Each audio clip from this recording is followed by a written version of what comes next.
Board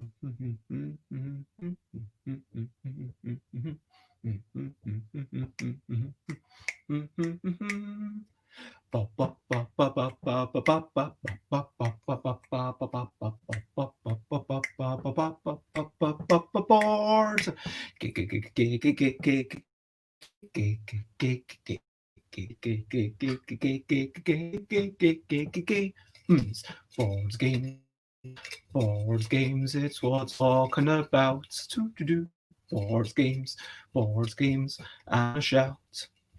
Today is a Friday forum. Anybody's free to join in.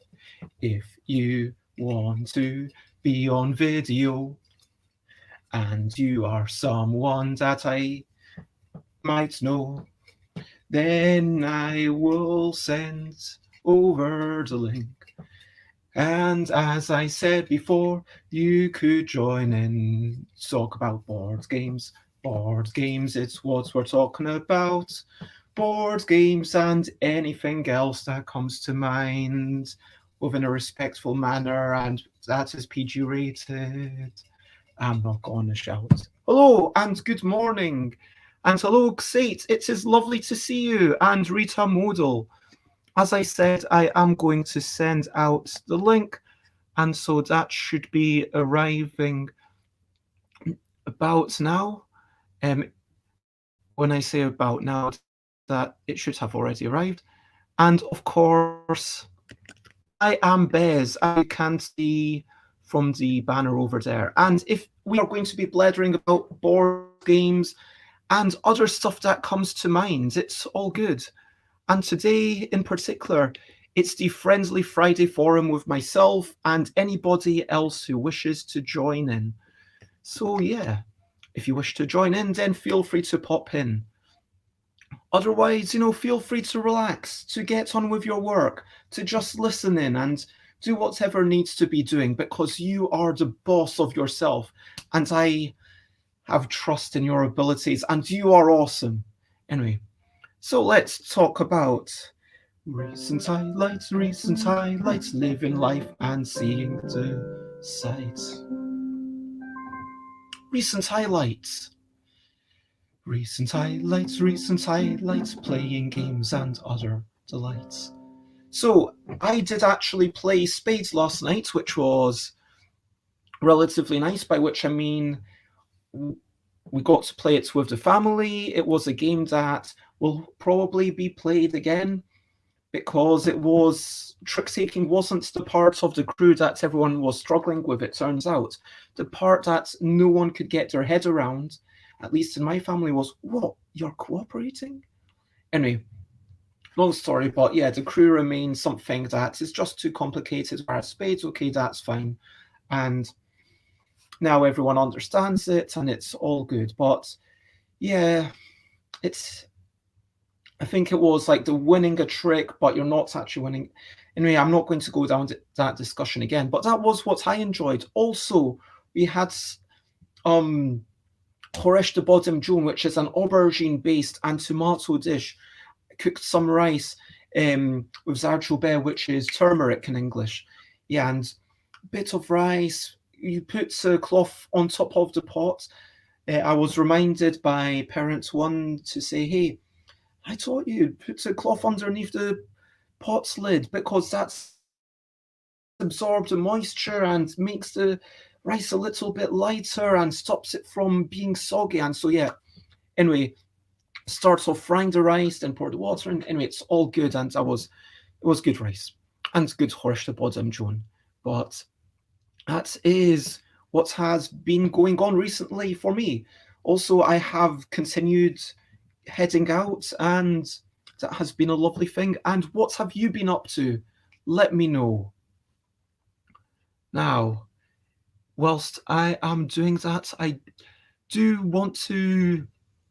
Oh yeah, the other thing that I did was I did mention in a public Facebook forum that I am possibly going to allow some people to pay some amount of money to sponsor one of the board game songs. And if people pay some amount of money, I might spend a tiny bit longer actually writing it. But yeah, I'll go through the rulebook, be like, okay, that. And then if it's a board game that no one at all knows, then by the end I might be like, okay, you know what?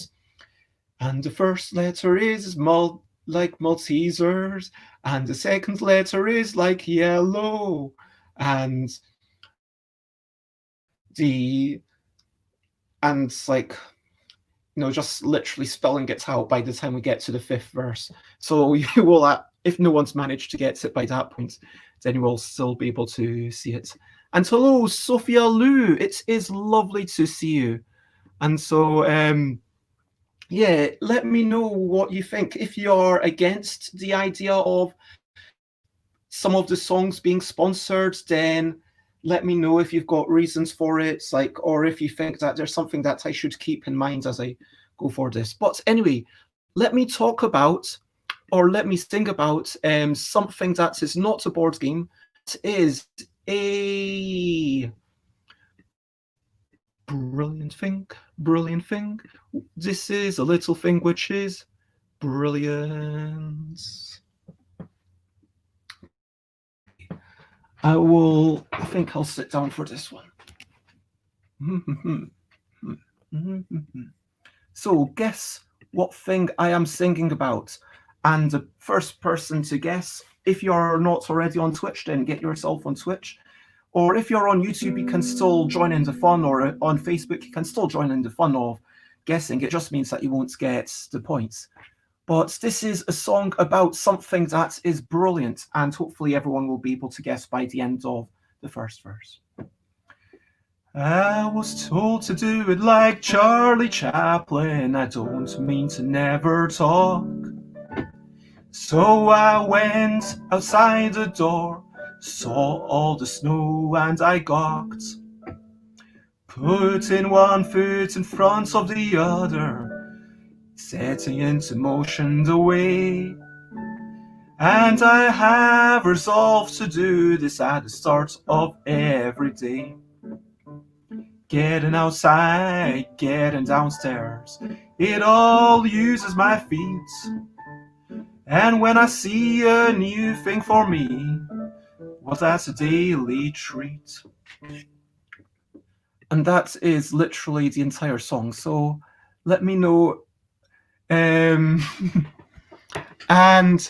hello, Rob. It is lovely to see you. No, that song was not about Teotihuacan. Oh my gosh, this is such... For those who don't know, this is a running gag. Rob said that they are only going to get Teotihuacan from now on. And Will Cook for board games gets 1,000 points for guessing it straight off the bat. Let's see if that works. So it said walking, and yep, that was exactly correct. Why? Huh. I had trouble connecting for a moment. Let's hope that's it. Will Cook for board games. Can't even spell board. Board games. 1,000. Okay, there we go. So now what is next on the agenda to talk about? And again, if anyone else has any recent events that they want to share, please feel free. And at this point, I suggest we move on to the questionably quick questions.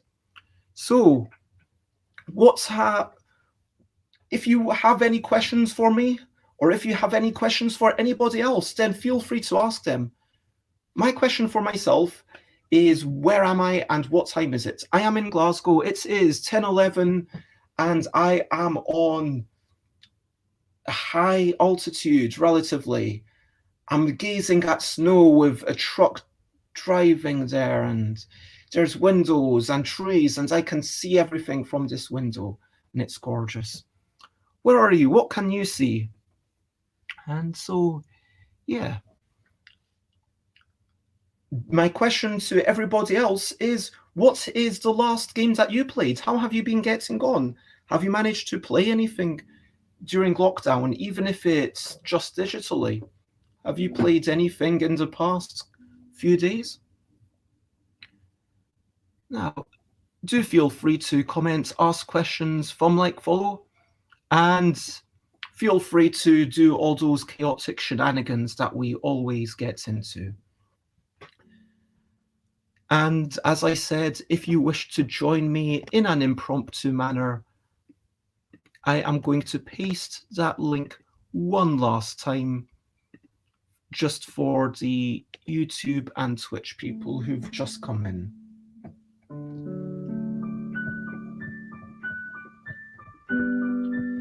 So, spades.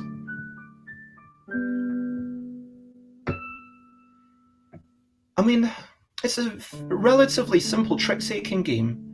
It's a good one. It's a bit arrogant. I mean, was it designed by someone, or...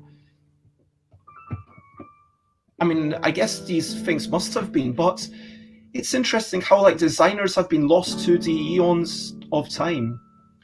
I mean, whoever made spades and hearts is... How do we know who these people are? I mean, it's nice that even if we don't respect Monopoly or even the Landlord's game as a game, you can look up Lizzie McGee and say, oh yeah, Lizzie actually didn't just make that one thing. Lizzie actually made a few things.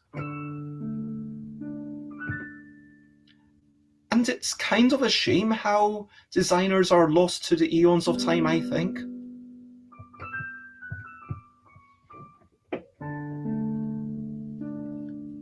Rob says they played Coloretto on Board Game Arena last night with some old friends who I haven't seen for several years.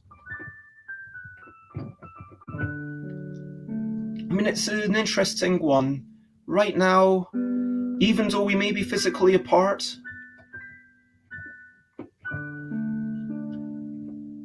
I think that thanks to the internet and thanks to us having to spend more time physically alone, we are reaching out to people that matter to us, regardless of where they might be, and there's something beautiful about that.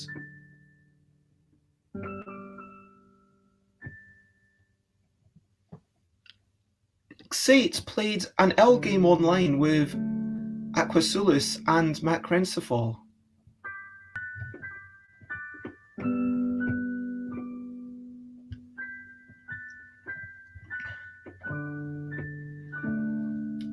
I think this information has been filtering out over the past couple of days.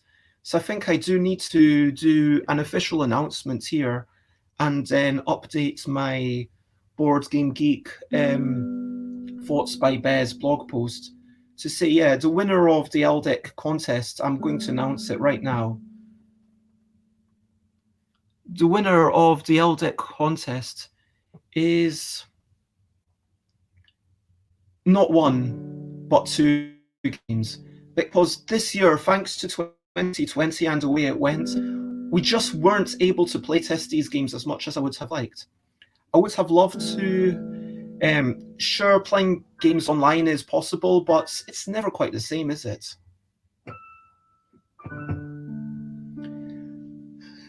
In the end, it was two games that Chris, Layla, and myself played literally all the games that were submitted. There were a few that straight away we felt, well, this doesn't work for this reason or the other reason, and soon enough, after trying them a few more times, some of them, oh, actually, this has this problem or the other problem. And I got in touch with all these people separately.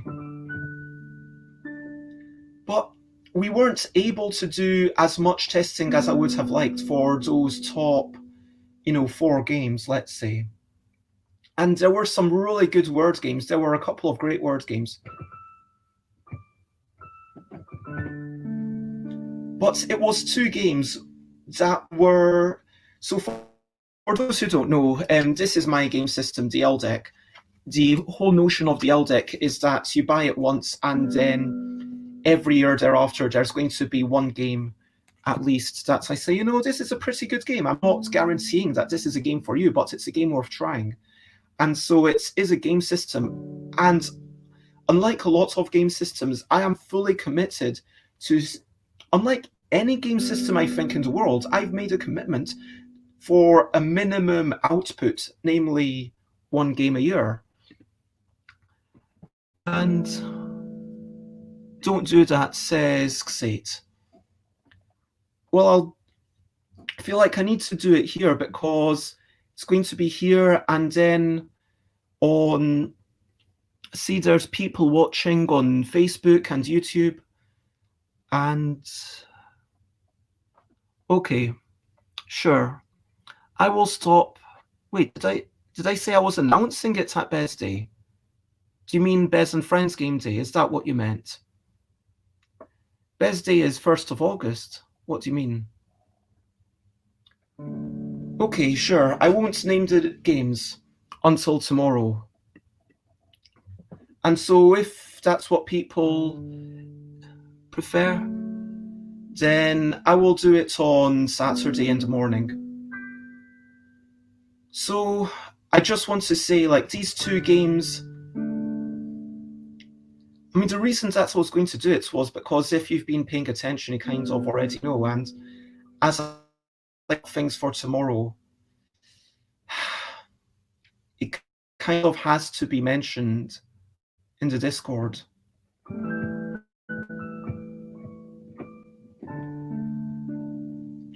But sure, we can do. What I will say is that one of these games, I'm going to rewrite both sheets to have, and this is just once for 2020, I have decided that there's joint winners.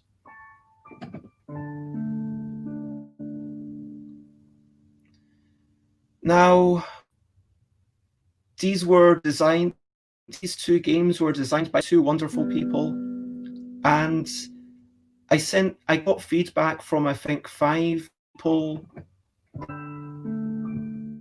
but all of whom were sadly only able to play any of the games with 2 people, except for Crow, who made any of the games. But we had a long chat, and I'm really excited to have people playing. One is not a word game at all. One is not a word game. It is a game, yeah, probably. Okay, Rob suggests that I stick to doing an official declaration tomorrow, so I will do that at some point after midnight UK time. It feels like it would be good to mention it on the BGG blog. Oh, hello, Brian, Tabletop Polish. It is lovely to see you. And yeah, Brian, if you wish to jump in, then you can do so. And thank you for following. And thank you also, Spy Ferret AB Vault. I mean, I'm imagining, what are you spying? What are you spying? Why are you a spy? Are you lying? But thank you for following anyway. And yeah, Brian, if you want to jump in, follow that link. But yeah, that is tomorrow what's going to happen. There's going to be the Bez and Friends Game Day. I've been reaching out. I've tried to do a wee bit of organization, but still keep it fairly flexible. And we've got some amazing people coming together. We've got, yeah, 5 games and 1 from me. So 6 games total.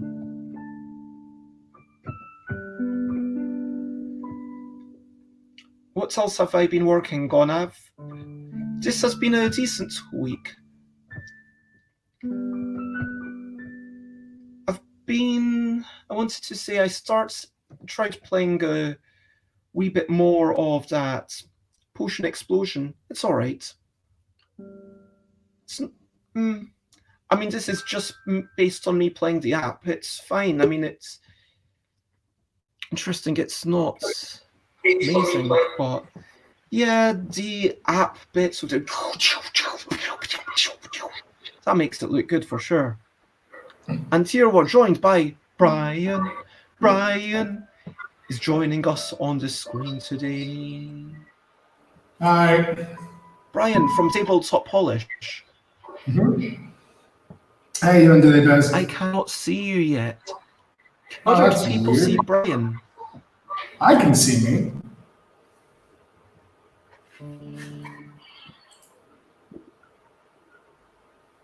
Let me actually put myself headphones because that's and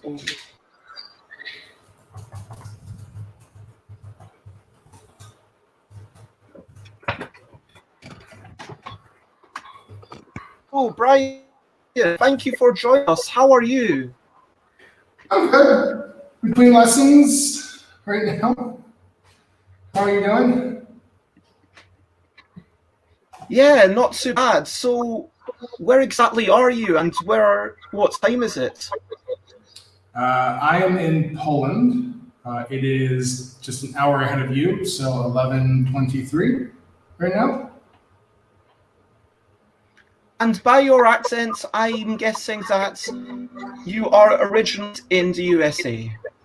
Yes. I was born in Ohio and lived there for 25 years until I ran away to go work in Korea.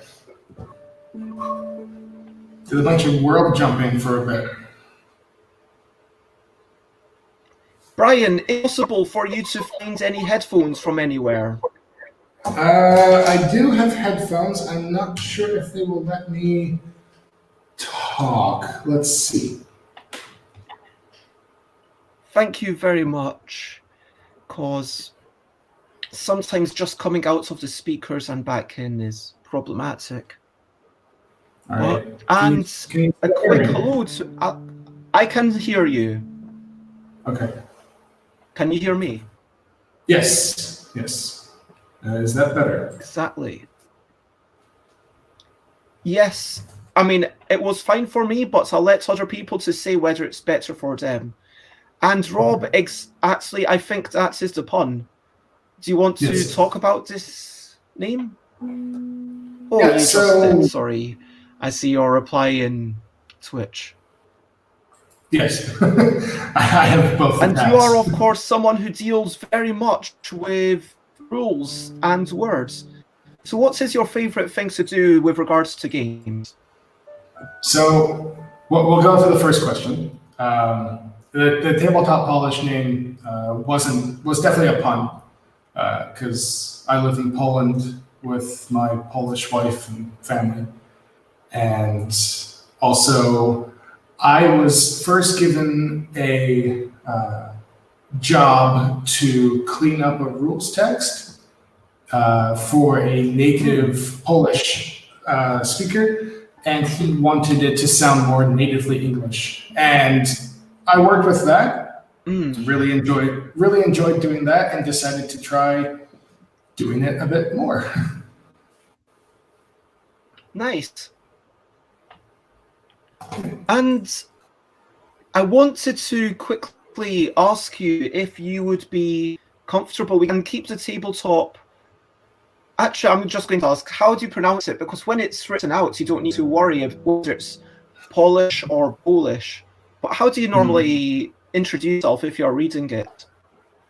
I normally just say polish, but it's Okay. I don't actually have to say it that often, so I do like to have people confused. I have a friend that I play tabletop simulator with over board games, and he always just calls me Polish, so it's whatever. That's fair. So you're both Brian and Polish to your friends. Now, I wanted to ask about pronouns, because what I started doing is I don't have she/her on name. If someone is honorable being she, for example, I would just have she in brackets at the end of it. but it's almost like listing all the pronouns that you are comfortable being called, probably in an order of preference, if you have any order of preference. So if you're comfortable with, firstly, are you comfortable with me putting on your pronouns at the end? Have you frozen? Has Brian frozen? Has Brian frozen? Yeah. Will you build a snowman? We polish it all up. And Polish is also Polish. It is wordplay until we give up. Both of you are a bit frozen, says Elaine. Yeah, my internet here is not as perfect as I'd like. Or just a really dead stare. And I just want to say, hello, Elaine. It is lovely to see you. And mine is just not the most animated stream. Oof.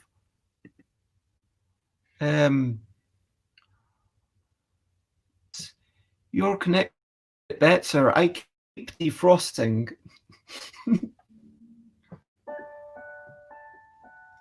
Yeah, I'm looking forward to getting back to London. And I think I am going to take this keyboard back down with me because I've had a couple of requests. Oof, I'm sorry about all the issues.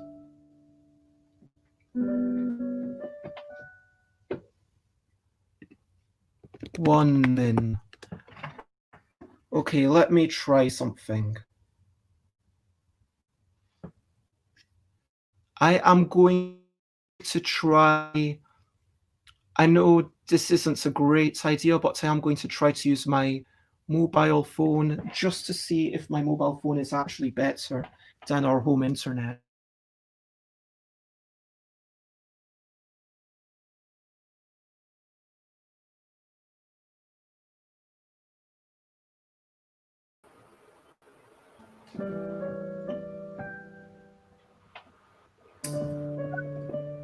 Is this better or worse? Other people can let me know. So I'm now connected via the mobile phone. So is this better or worse, people? So apparently, I just realized your was corrected too. Oh, that's fine. Tomorrow is going to be interesting. You can't stream all day on mobile data, can you?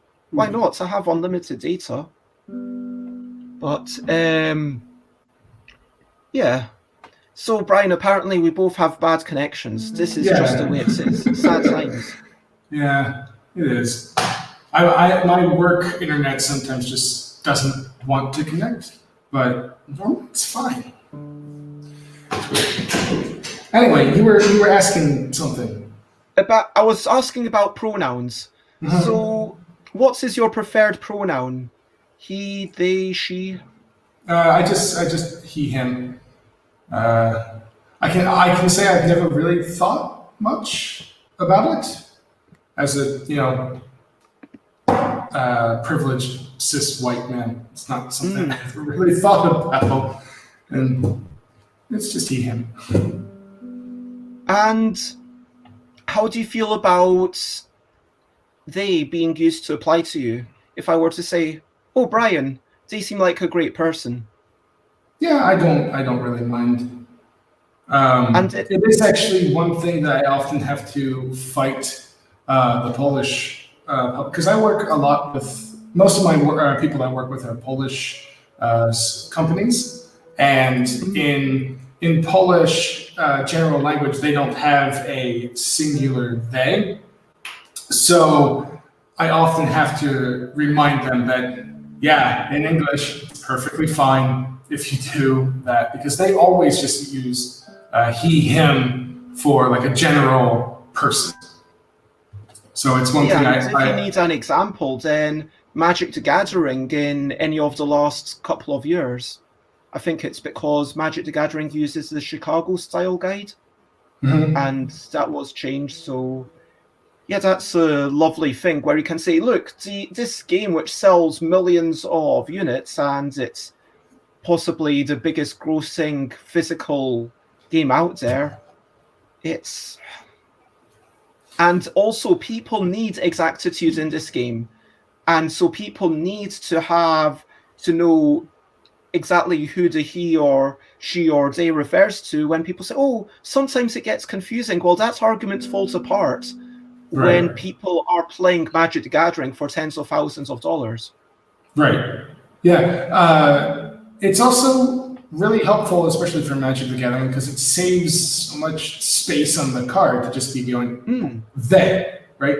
It's extra characters that you can remove, and it's less confusing overall. So how do you personally feel about being called she if someone were to use the word she to apply to you? Well, I have a 4-year-old who is still trying to figure out pronouns all the time. And yeah, I sometimes get called she. And it just, like, it's, for me, I don't really, it's whatever. You know, I mean, I don't really attach too much of who I am to what my gender is. But I mean, I appreciate that. It's definitely ideal if you can to. I guess it also comes from a level of confidence and maybe not having. Oh, Brian's gone again. But I was also going to say maybe from a level of not having these things challenged. But I am glad to hear that the mobile phone is apparently better. So I will stick with the mobile phone for the moment. Hello, Brian? Hi, I don't know what happened there. Your video's off, you're a lot quieter. Yeah, I have no idea what happened. I didn't lose connection at all. Yeah. I promise you, I did not press a button to shoot you to the background. I would not do, like, if I ever had to do that for someone, I think you'd be hearing about it. I'd be like, I don't know, would I think like, it depends how it went.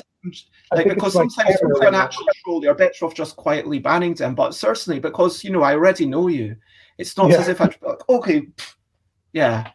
I mean, it's not as if you said anything offensive, for goodness sake. Right. I think because I have 2 cameras, the laptop camera and our school gave us these HD ones, and yeah, the HD one just died. Not sure what happened there, but yeah, your question was like confidence overall? Yeah, I would just feel like maybe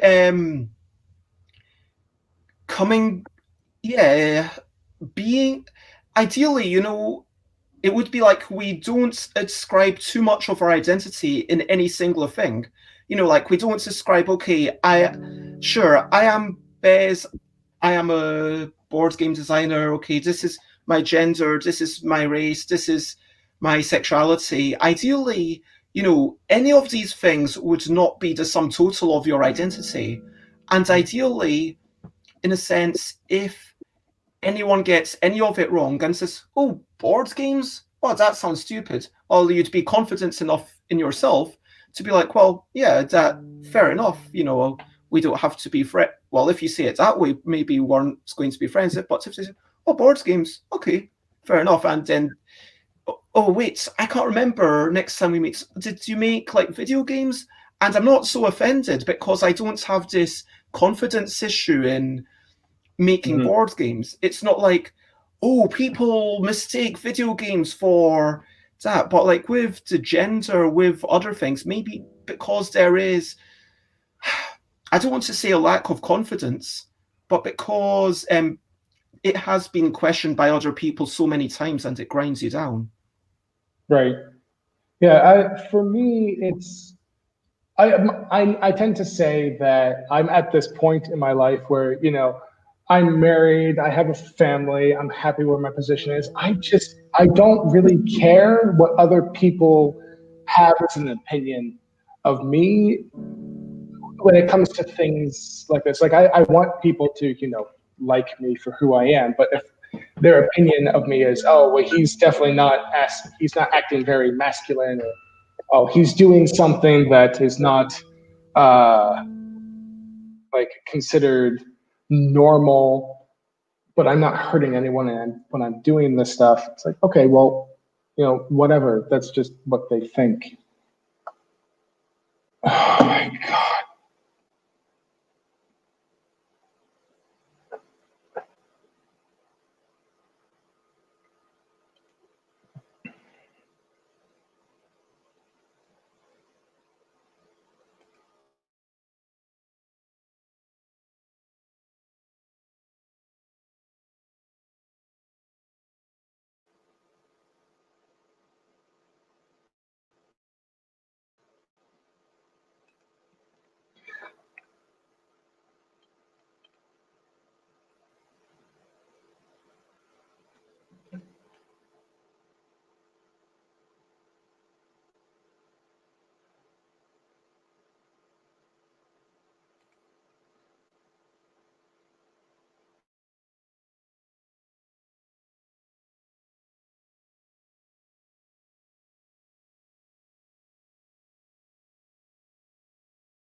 Yeah, so Brian hasn't been on before, but we aren't strangers. Oh, there's Brian again. I Brian moved hasn't. to I moved to my phone's Wi-Fi, so hopefully I'm no longer on that school's one. Yeah, I massively apologize to everyone, including you, for all these connections. But sorry. yeah, Rob was saying that all this talk about gender feels quite intense, and it's not a thing where Brian has been on before, but we have known each other for a wee bit. We used to chat quite a bit on Twitter, and Brian invited me to their Discord, which is a lovely, lovely place. And there's a place for people to vent, which I think is much appreciated in this time, especially when it's like, you don't always have to be super positive. And Right. I guess I was making a judgment call, and if anyone, especially you, Brian, but anyone else is feeling uncomfortable with all this talk about pronouns, then I would like everyone to feel free to say, hey, Bez, this is getting a wee bit intense. Maybe back off. But like, Friendly Friday Forum isn't meant to be, okay, we can't talk about real stuff. We can talk about, hey, this is maybe something that's making us a little bit despondent, or this is something that's genuinely lovely for us. And I would like to have that same sort of, and thank you, Elaine, I would like to have that same sort of space that you generated, Brian, where people are free to vent and free to say, hey, look, I fingers crossed that your migraines on the mend. But like I hope that everyone's feeling good, even if they aren't. But then if they aren't, then feel free to say, look, this is rubbish, this is rubbish, this is rubbish, and this is what's going on, and we are here to listen. I don't know if I can. Yeah, I wanna give a shout out, because I think she's actually in the chat, to Emma, for giving me this suggestion to have that channel in the Discord. And it just turned into like a place of go share whatever is bothering you at this point. And it's one of those, like, I don't expect. Is that Pointless Parrots, Emma? Yeah, no, that's Emma Plays Green. Oh, Emma Plays Green, okay. We have a lot of Emmas. And also Emma Larkins, of course. Yep. But yeah, void, as I tend to think of it as. It's just like, go there and shout. And if people want to respond to it, that's fine. But like just having that pillowcase that you can shout into is just sometimes really helpful, And sometimes other people don't have the energy to respond or say much. And Yeah. that's totally fine. And I've read through things, and just reading through things, sometimes I don't even always do this, but like sometimes just responding with an icon. And I really like how Discord doesn't limit you to any icon. It's just puts an emoji, literally any emoji you want, or even sometimes emojis that people have just created for themselves. You put it on there.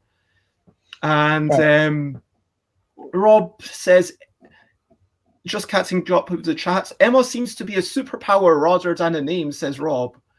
And Rob says, it's an important discussion to have. I just hope no one feels ambushed. But Rob is happy to hear about the issues. And apparently, if we were to combine all the best names, it's Harbour Emma Rob. Maybe it should be. You need to change your name, Brian. I mean, you've only got 12 these letters. You've got to burr, but that's fine. Right. But yeah, I have. Would you say that this is a reflection? So I've changed your name. I hope that, and we can change it back or whatever. I wanted to say, if I was to say these are names, pronouns that Brian is comfortable being called in the order of preference, would you say that that's a fair analysis? Yeah, I mean, that's fine. It's more that I don't really have that sort of attachment to it, right? It's whatever for me. Like my wife will be the first one to tell you that I am an insanely emotional person quite often. So I don't fit that stereotype of stoic male, raw, whatever that's supposed to be, right? I know it was, I think it was like a couple weeks ago, someone said, on Twitter, sit down and think about what does it mean for you to identify as male? And I kept thinking, I don't even know what that means. Like, what is that supposed to mean to me? Like, I am a male. Okay. Am I supposed to then fit a certain niche? Right. And I don't feel like I really am trying to strive for something like that. I am me. That is who I am. Yeah. I mean, there can be this weird feeling of having to speak for other people, like speak for your demographic. Do you know what I mean? There's times when I consider myself Scottish Iranian. So my parents are both from Iran, Kerman and Tehran, in case anybody cares. And sure, I used to go back there every summer until I was maybe 17. And so I'm not going to say I'm more in touch with British culture than Iranian culture for sure. But I definitely grew up with it. I definitely was there and seeing people, and for sure my mum coming back. And the way that we play Rummy isn't maybe the way that Rummy would be played according to any specific rule set that's written up. It's just the way that it gets played in the community that my mum would play it with, if you know what I mean. And same with backgammon. Like there's maybe minor tweaks between the way my dad would play it and the way that it might be played in a typical backgammon club if you went to one in the UK. Not that you could go to one right now in early 2021 when COVID, sad stuff. COVID has mutated. We are in the middle of a bleep show, and we are not in a good state, and we can't go out and see people. That is our reality. But for sure, back a year ago, if you were to go to a backgammon club, it would be slightly different.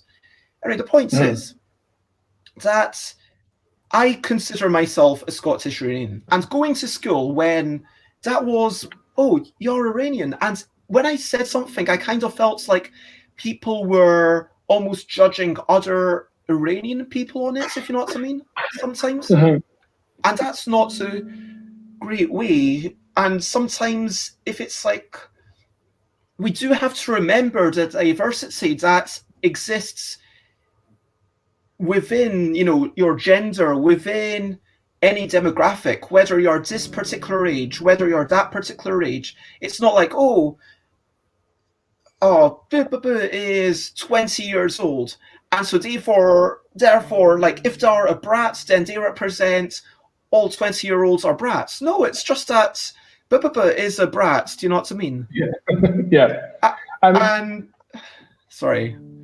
yeah, like when I left America, which was 10 years ago now, and I started living abroad. Like I lived in Korea, I've lived and worked in China. I now live in Poland, and I've met people everywhere of every different type, and I know that like nationality does not attach itself to who you are, right? I can say that I'm American, but I was born there. I don't know if I feel more American or more Polish because I don't know really what that means, right? I have definitely American personality traits. I often have to have my coworkers. If I have to write an email to a parent, I ask my coworker to sometimes read through it because I have absolutely no tact as like that just blunt American virtue. But I don't really know what else I identify as an American part of me other than just how I speak, right? I mean, do you have any desire to lose your American accents? I'm just wondering. No, I'm quite happy with mine actually. I come from what we call the Midwest, which is really just right in the middle, and that accent tends to have a very California? No, I come from Ohio, which is Holy, I've heard of right. that place. OH. Yes. I Oh, think I've sent something there. yep. But that area tends to give a very neutral sounding accent. But my father was from the South, so I can sometimes pull that in if I really need to. But that's not much of me that I'd say, yeah, this is the part of me because I was born in America. Other than maybe some of my weight issues because American food is full of sugar. Now, Robert, sorry, I'm just going to flash this up. Oh, the states of surprise. I like that. Anyway, Robert says, how is living in Poland and using different pronouns? So, Robert is gay and has a husband who left Poland as Robert's husband felt it wasn't an okay place to live as a gay man. And Robert wants to ask this, but as with all of these questions, do feel free to ignore them. Right.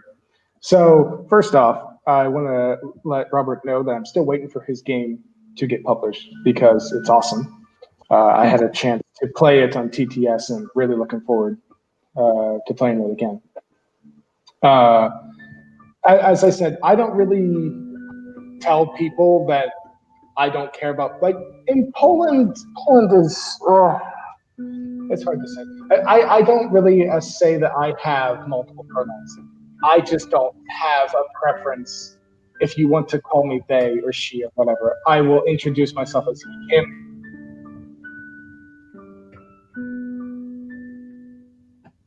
Ooh, Brian's frozen again. And Robert says... Okay, I don't know what. Oh, you froze for just a second, and Robert just chimes in, you're welcome to play again when you want. But I heard you saying that, yeah, you don't tell people that you're comfortable with whatever. You just are comfortable with whatever. Yeah, it's pretty much. So people just say he, him. I don't mind. whatever, right? Polish is a really gendered language, isn't it? Because I know a couple who I don't think will mind me using their name. Lovely, lovely couple. Mhm. Winners of the, I can't remember which year it was, 2014, whatever. It was the redesign contest for UK Games Expo. And I entered it, and Marta Borowiecka, I think I'm using the correct suffix, and Marta's husband is Konrad Borowiecki. So it's they are the same surname, but even the surname is changed just because of your gender. And so it's like you need to choose one of these binary things, which is really interesting and slightly sad. Yeah, it's a thing. Like I said, when I have to work with Polish companies, the first time I work with them, I do tell them, like, I am going to use the singular they. Don't question it. It's fine. Because over here, almost anytime someone wants to give an example, it's a male pronoun, or they don't really have that singular they at all. Poland is not a great place right now for the LGBTQ people. It's really bad here, and good on Robert's husband for being able to get out while he could, actually. Yeah, it's sad, but yeah, it is the way it is. And Robert also goes on to mention in chat, I started trying to learn Polish, and it helps to live with a native speaker. Some words my English ears really is that meant to be really? Or is it meant to be rarely? Some words my English ears really understand the differences between some word endings. And for me, it's definitely rarely. Hello to Nicholas. It is lovely to have you, and we are just as in you really don't understand. So there was a negative missing. Okay. So yeah, some of the suffixes Robert really doesn't understand, and I think it's the same with tonal languages. I know that most languages aren't tonal, but when you get into something like Thai, or I want to say some forms of Chinese, then the pitch at which you say a word, whether it's high, low, medium, or rising, ba, and you can use the same, like it's used exactly the same syllable, and it's a genuine sentence because each of these words mean something different based on whether you say it going down, going up, high, low, and it's wow. This is kind of again another whole thing to get your head around. How have you found Polish? I have not. I have tried on and off for the entire time I've been here, and it's just a very, very difficult language to grasp. Because coming from an English background where we don't have conjugation, where we don't have gender, attaching both of those suddenly makes things very difficult. Because to me, that is a pencil. That is neither male nor female. That is a pencil. But now I have to try and memorize the gender for all these inanimate objects sometimes. But also, unlike with like Spanish, where everything is either, I think in Spanish it's like male and female only. In Polish, you have male, female, and non-gendered objects, which I do not understand. And yeah, Polish overall has just been very difficult for me to learn, and I'm putting a little more effort into it with my daughters growing up, but it's hard. And I see that there's a little line above the N. At first I thought that my screen was dirty, but yeah, it's there. So the word con for horse, it's not con and it's not conny. It's something in the middle, and Robert just can't. Yeah, I think it's like con, but Conny. yeah, it's Conny. yeah. Conny. I had an easier time reading Korean than I have reading Polish because it's the same English letters, but different sounds based on how they're joined together. And then there's all these accent marks, and it's just my wife will say two different sounds that she swears are different sounds, and I'll just be sitting there like, no, that's the exact same sound.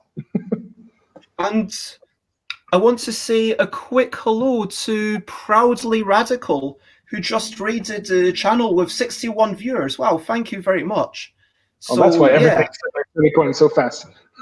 I hope that you've had a really good stream, and what have you been up to? Over here, we're just having Brian on, who you can read about at the bottom, who's an American in Poland, writing board game rulebooks, also translating some games. And we're just talking about, we've been talking about gender, we've been talking about the single they, we've been talking about how to pronounce some languages. And yeah, there's a lot of board game chats here. So if you like board games, then, I'm a board game designer, Brian's a board game rulebook translator and editor. So feel free to ask some pointed questions about board game stuff. Otherwise, yeah, just enjoy your stay, and any respectful questions and comments are much appreciated.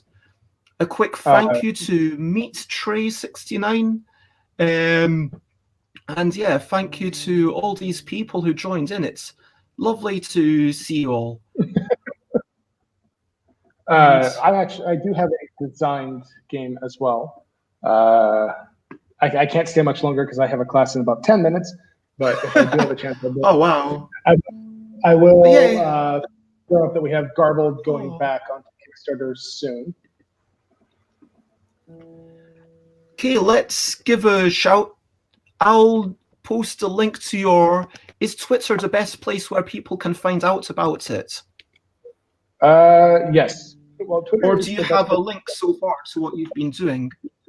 We have. You can use the Thank you. Inkwell. Let me get Inkwell's Twitter link. Oh yes, Inkwell, who made Dice and Ink, a beautiful roll and write game, which it was a really exciting thing where they don't give you the ink, they don't give you the dice, but you've just got the paper with the custom things that you put on. Yeah, so they're going to be the ones publishing Garbled, and we should be going back on Kickstarter. I think we're looking at March. We had launched a few months ago, but we launched on like the same day that about 50 other board games launched, and we're like, nope, we're not. We can't even compete here. So we're hoping the relaunch will be a bit better. Yeah, Garbled. So for those who don't know, it's a game in which you're putting words into a grid and you don't have any of the vowels and you're just trying to make words, and it's got a game show type of vibe as the theme. Yeah, I like to think of it as Plinko meets Scrabble.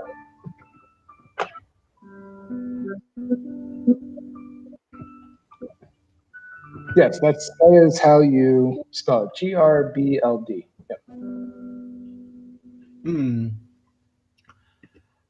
Talking about different sounds, yeah, sometimes just when you're speaking and you're listening to other people and you're thinking, oh, why am I not hearing this? And yeah, you just need to train your ear. It takes time, and the best way to do this is with full immersion when you're in a new language. And that's why, even though I'm planning to go to Thailand, I've still not done a lot of stuff. Unfortunately, Thai isn't on Duolingo, which I really think is such a great way to learn languages. I've been to Thailand. I went to an island there. I went scuba diving. It was very lovely.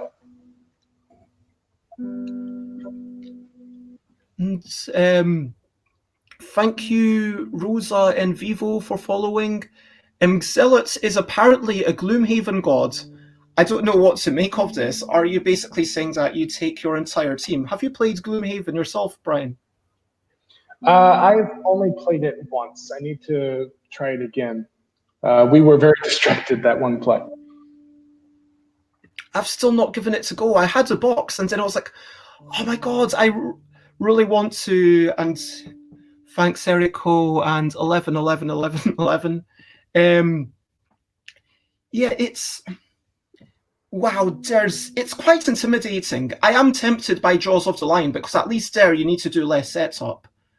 But that 20 minutes, half hour setup time that everyone's talking about, yeah, that's not something that I really have the time for. That's a lot of setup time.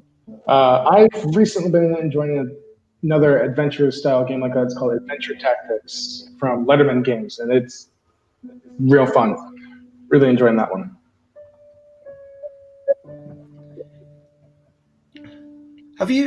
So you need to head off in like 5 minutes or something? 2 minutes, yes. I have a class. Shoot. Well, I didn't realize that Garbled was a co-design with you and Joy. I knew that Joy had something to do with it. So that's Joy Van Outen, who's really done a lot of research into roll and writes. And I am going to have to let you go. I will just give the floor, figuratively speaking, to Brian. Is there anything that you would like to talk about before we skedaddle? Feel free to share a link in private chats, and I can link it into the main chats if you wish. All right. Yeah, if you link to Inkwell Games Twitter, I can even just throw it on Twitch real quick. There we go. If you follow them on Twitter, you can hear our announcements of Garbled when we do decide to relaunch it. And yeah, that's pretty much it. We hope to see you all when it does launch, and I hope to interact with some of you on Twitter. And I've got that link just because I know Inkwell Games, so that is that. And thank you so much, Brian, and hope to see you again at some point in the future. Yeah, thank you for having me. Unfortunately, you stream right in the middle of my class times. I'm sorry, but any Friday that you want to jump in, you are more than welcome, even if it's for 5 minutes, even if it's for 10 minutes. And this goes out to anybody to trust. But thank you so much, Brian. I will let you go. And bye, bye, Brian. Well, thank you very much to Brian. That was a lovely wee chat. And let me catch up with anything that... Yep, it was Garbled. Sate heard about it a while back, then nothing for a while. And hey, Astrea597, lovely to see you. And thank you for the lovely words, Rosa and Vivo. So lots of love to you both. And yeah, Brian, definitely. And I don't want to just share the link and say, everyone come on at once. But you know, the second time that you are in the chat, when I'm like, yeah, I know this person and I recognize their face. Yeah, anybody who wants to join in, like Obscure Curio, this is a PG-friendly show, so please, maybe you can be a wee bit less sweary, but you'll be welcome. Robert says, my friend's Gloomhaven is at my house. It's been sorted into several boxes. All the app tiles are in a box separated by cards. Setup time for a game is about 5 minutes, but taking up lots of space. And yeah, sure, setup time could be 0 minutes if you just left it on the table permanently, couldn't it? But that's the thing, like, should a game take so... It's like such a hog. And I'm not saying there's not something valuable about Gloomhaven. It's a wonderful piece of work, and congratulations to Isaac Childress, who has managed to produce something so magnificent. But wow, this is, when you get into Gloomhaven, it's like you're getting into Magic the Gathering without the money, of course. It's like this, well, it's a big upfront, but you don't need to spend. Anyway, different payment model, but fundamentally what I'm saying is Gloomhaven, Magic the Gathering, to an extent even Gold, like Bridge, these are the games that if you want to actually play, yeah, you could try somebody else's copy. You could be taught by it and just give it a go. But these are lifestyle games, which to really get something out of it, you really need to dedicate months to playing this game at least. And let's see. Oh, everyone's... Yep, that was Brian's Brunchy Blether. So if anybody has any requests, if you want to do any tasks or anything at this point, I will demonstrate. Where is the chaotic shenanigans bit? So it did feel like Gloomhaven was all I played for a year, which I enjoyed, but I felt like I was missing out on lots of other games, says Robert. Yeah, 100%. And I kind of feel that way even from designing, because when you're designing a game, you need to be playing that game over and over and over and over. It's like every time that you get to play a game, well, if I'm not playing that game that I'm working on, what am I even doing? Am I even trying to make a game better? It's like every time you sit down for a game as a designer, it's like, well, sure, why am I playing this game? And suddenly it's thinking, well, okay, sometimes you play the game to relax. Sometimes you play the game because that game is all that your mum will be ready to play. And parent one is maybe confused by other things. But you try other games, and parent one and parent A are both ready to try things, but yeah, so sometimes it's about the time that you spend with each other. Sometimes it's just about, okay, what is the game that other people are even willing to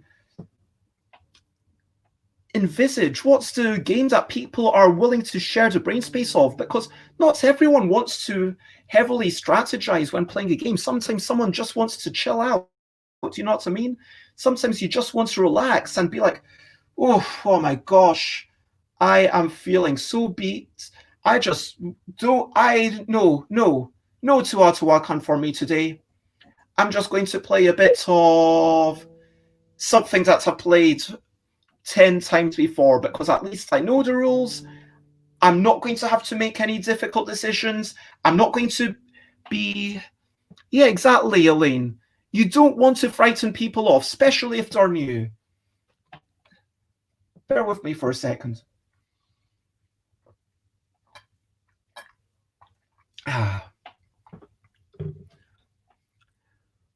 But I have played Teotihuacan 10 times, says Xate.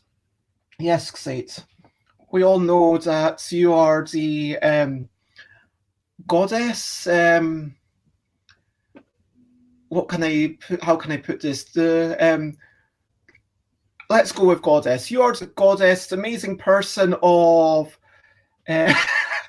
heavy strategic hero games, and I totally get that.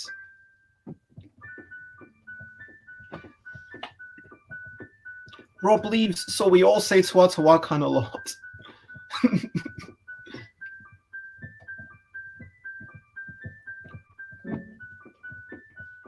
Man, I wish I had my sustain pedal.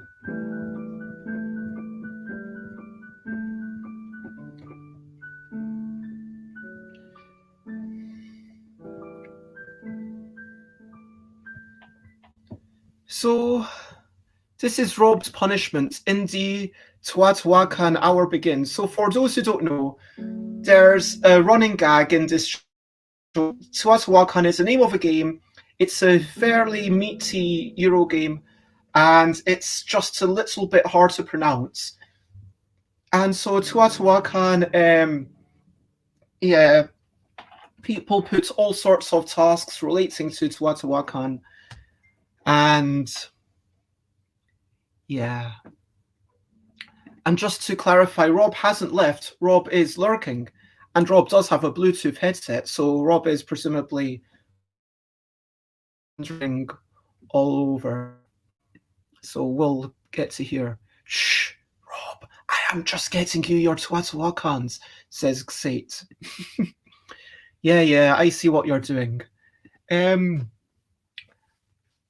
Okay, let me, because there's a whole bunch of people who just joined the chat, I feel like I should do another quick song to give out some points, although I do think that at some point, Xate, at some point in the future, if you tell me that I can trust you, anybody can trust there's already a mod, I'm going to bump them up to be able to add points to people, but I'm going to trust you to not give yourself all the points. I'm going to sing a song about a game, and this is a game that probably everyone knows. I'm not saying that this is necessarily a good game, but the first person, if you can trust me, if you have to ask, the answer is no, and I don't want to do this. Oh, man, I thought I could. Oh well. Wow. Okay, well, I don't know if Xates is upset. Are you upset that I had to ask? I mean, some people might not want the responsibility. Like, if you said, Bez, can I trust you to be in this larder of pavlovas for an hour and not eat anything? I would say, I don't know. You'd have to give me lots of stuff to distract myself with. It's not that I don't trust you as a good person. It's just that, well, anyway, you know what I mean. Anyway. Oh, sorry. I knew that you'd offered to be an editor, but not to do the points thing. But if that offer still stands, then let me know. And sorry, I hope there's no hard feelings. Lots of love. Anyway, let me. This is a totally improv song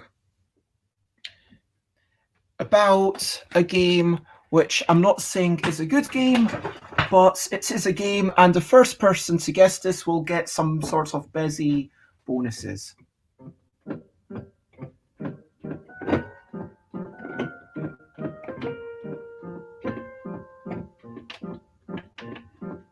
Let's.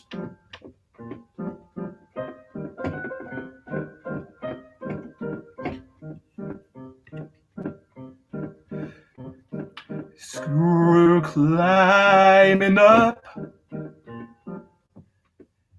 We could trust you at least in January, though, in a larder of pavlovas. I don't know. That's the thing. I don't know if I could trust myself. If I was locked in a larder of pavlovas, I think I would be tempted to break my no-sugar diet. And I think I would gorge myself probably on some of those pavlovas. I mean, if they're all intact, I might be able to resist. But if there was, like, a knife, and if some of the pavlovas had already been cut into, then I think I would be so tempted to cut a slice off the pavlova, because it's like, no one's going to know, and I'll just have a tiny bit of the pavlova. And yeah, I don't know if I would be able to trust myself. If it was intact pavlovas, I think I'd stand a better chance. Yeah. Is that a Pavlovian response? Anyway, this is a game.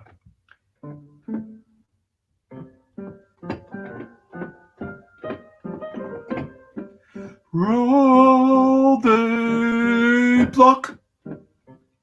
This game doesn't rock. Some people might question if it is a game, but still, it's on BHG, and Board Game Geek is the name. So I am calling it a board game. Roll the thing and climb on up. Roll the thing and fall on down. Roll the thing and go around. Go all around.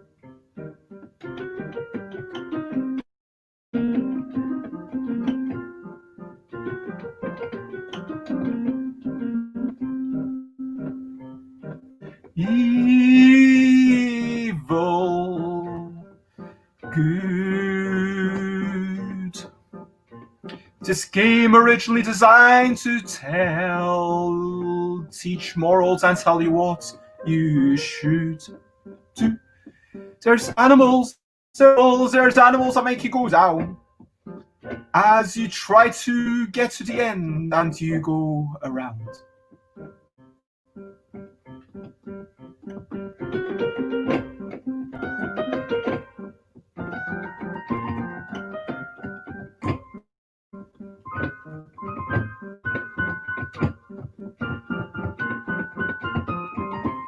So if you think that someone else has the correct response, then just copy it. And if you copy the correct name, then you will also get some points.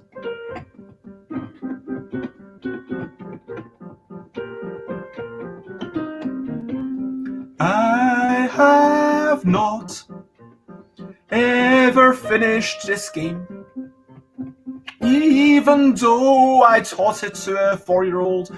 I was bored and they felt the same. It just goes on a bit too long, similar to this song, and it's not a great thing, about which I'm singing.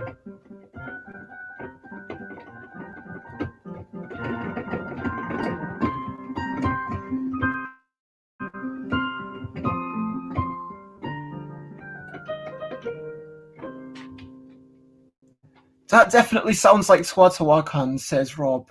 Eternally the Wag. And how long has it been? I'll wait one more for anyone who goes into things. Okay. So yeah, but old style games are an interesting thing. Back in the day, I'm going to claim that Senate probably isn't that good. Oh my gosh, I'm laughing at this. Constantly giving points to Rob for, yeah, just. This is a great way to earn points. Yeah. Okay, so now it's 11:19. So Chutes and Ladders, I will accept that. I was thinking of Snakes and Ladders, but Chutes and Ladders being the American name, that is totally okay. So 1,000 points for Alex, and a Will Cook for board games gets 500 points.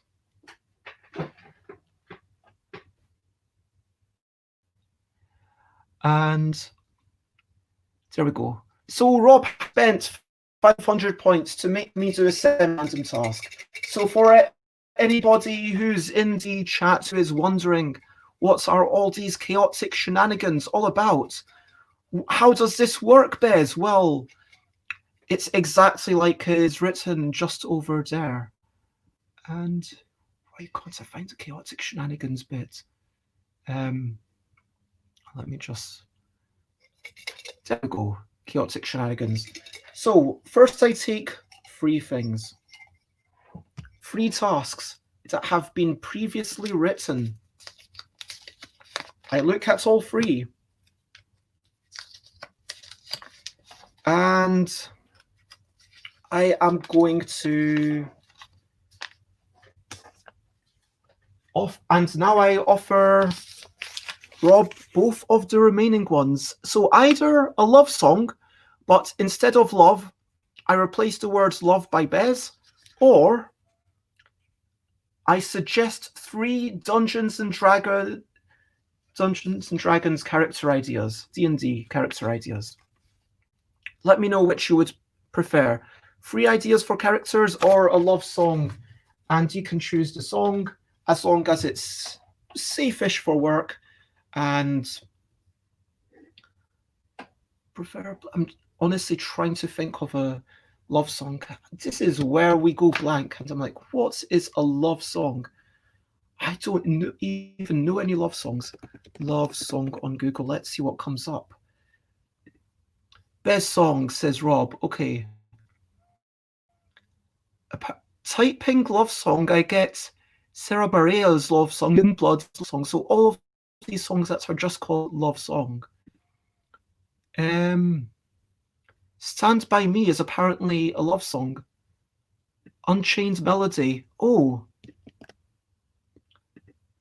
that's a good song. Oh, oh, the Beatles. Okay, love me do. Let me actually. I'm going to.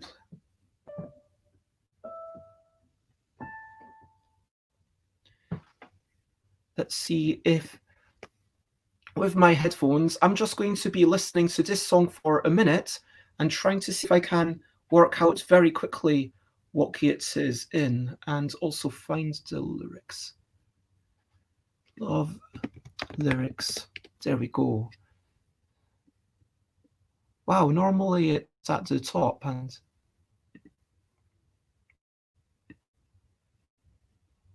oh, this is where I realized that I probably should not have done. This is what we're doing. Hey.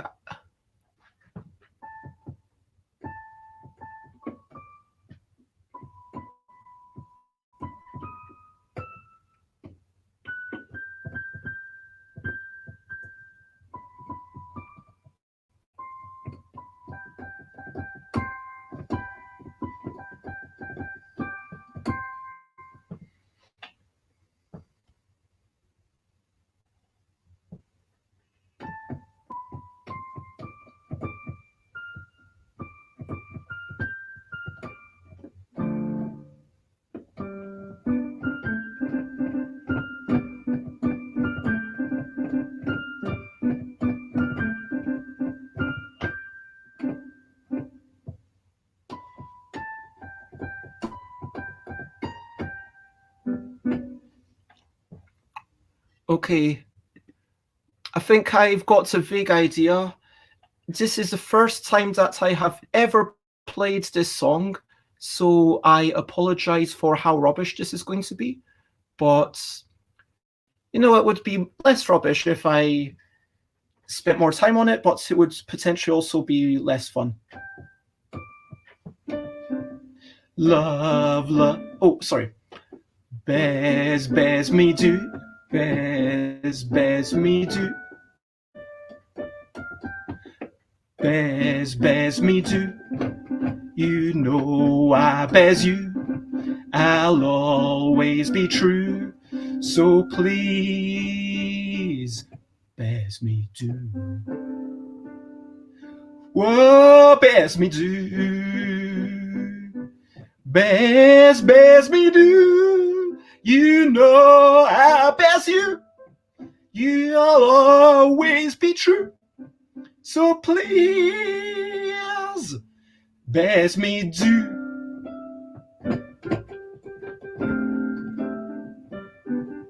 Someone to bet, someone buddy new, someone to bet, someone like you. Bears me too. You know I bet you. Oh, be true. So please, bears me do. Oh, bears me do.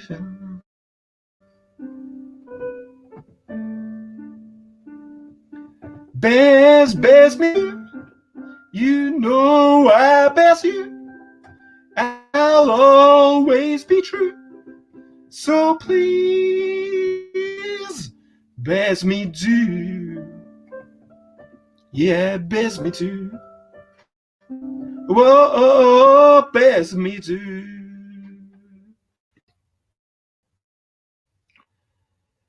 So, yeah, that is it. And hello, Michael, it is lovely to see you. That is a song I have never sung or tried to play before. I'm not going to say I played it. I tried to play it, but that was the first ever time. It was because Rob said that I had to sing a love song of the person's choice, but replace love with the word Bez. So that was what was going on there. And yeah, Xate gets it.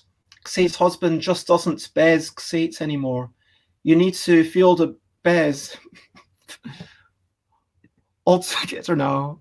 Oh, thank you very much. That's very kind.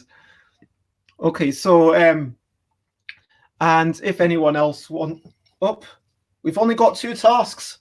Well, we know what that means. That means the discard pile goes back into the cup. Oh man, that's pretty full.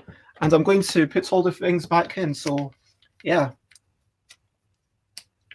Well, thank you very much. And so, yeah, it's coming up to the end of when I sometimes start wrapping up, depending on how much of a wrap-up I think we need.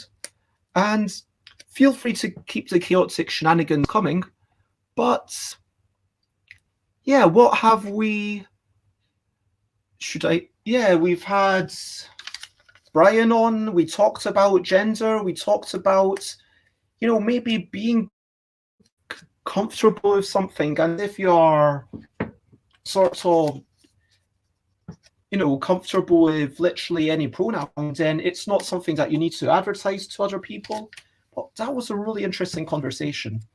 And hopefully next time that Brian comes on, maybe on another Friday, I don't know if I can talk Brian into that, to pop on for a wee bit, then we can just talk about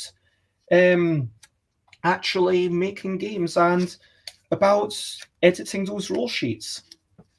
Because, yeah, sure, third person singular they is a big part of that. I mean, how many times have you read a rule sheet and it's saying he does this, he does that, and it's like, really? Why does everything need to be he? Wow, this cup is getting really full. I'm going to have some sort of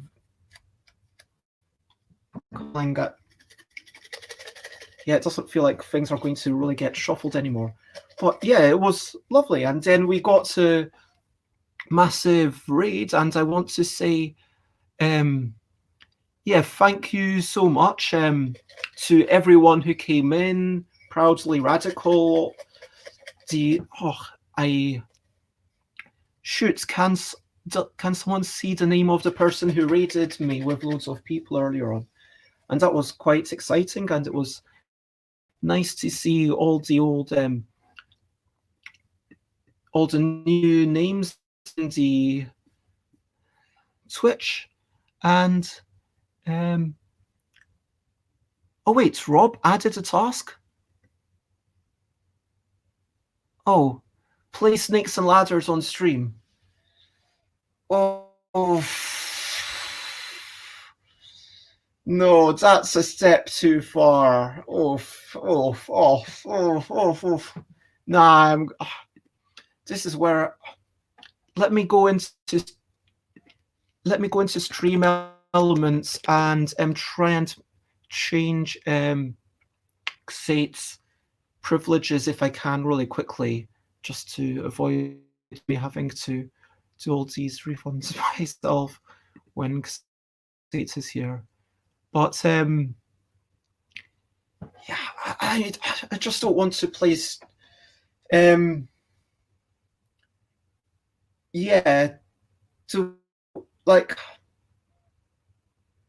don't have a Snakes and Ladders board. Is Snakes and Ladders on Board Game Arena? How would I even do that? I'm actually now wondering. Like, it might be a fine thing to do. I made the rules, Rob. I mean, hear me out. Quetzalcoatl. There'll be one on Tabletop Simulator. When I start running Tabletop Simulator, my computer pretty much... I don't think I can do other stuff at the same time. It might be a bit tricky to open it up. Quetzalcoatl, a feathered snake, the truncated pyramids. Lots of steps there. let me try and... So what's Nicholas? Nicholas, why are you keeping us on the edge of our seats? What are you trying to tell us? What does any of this have to do with Quetzalcoatl? Yeah, played Teotihuacan on stream.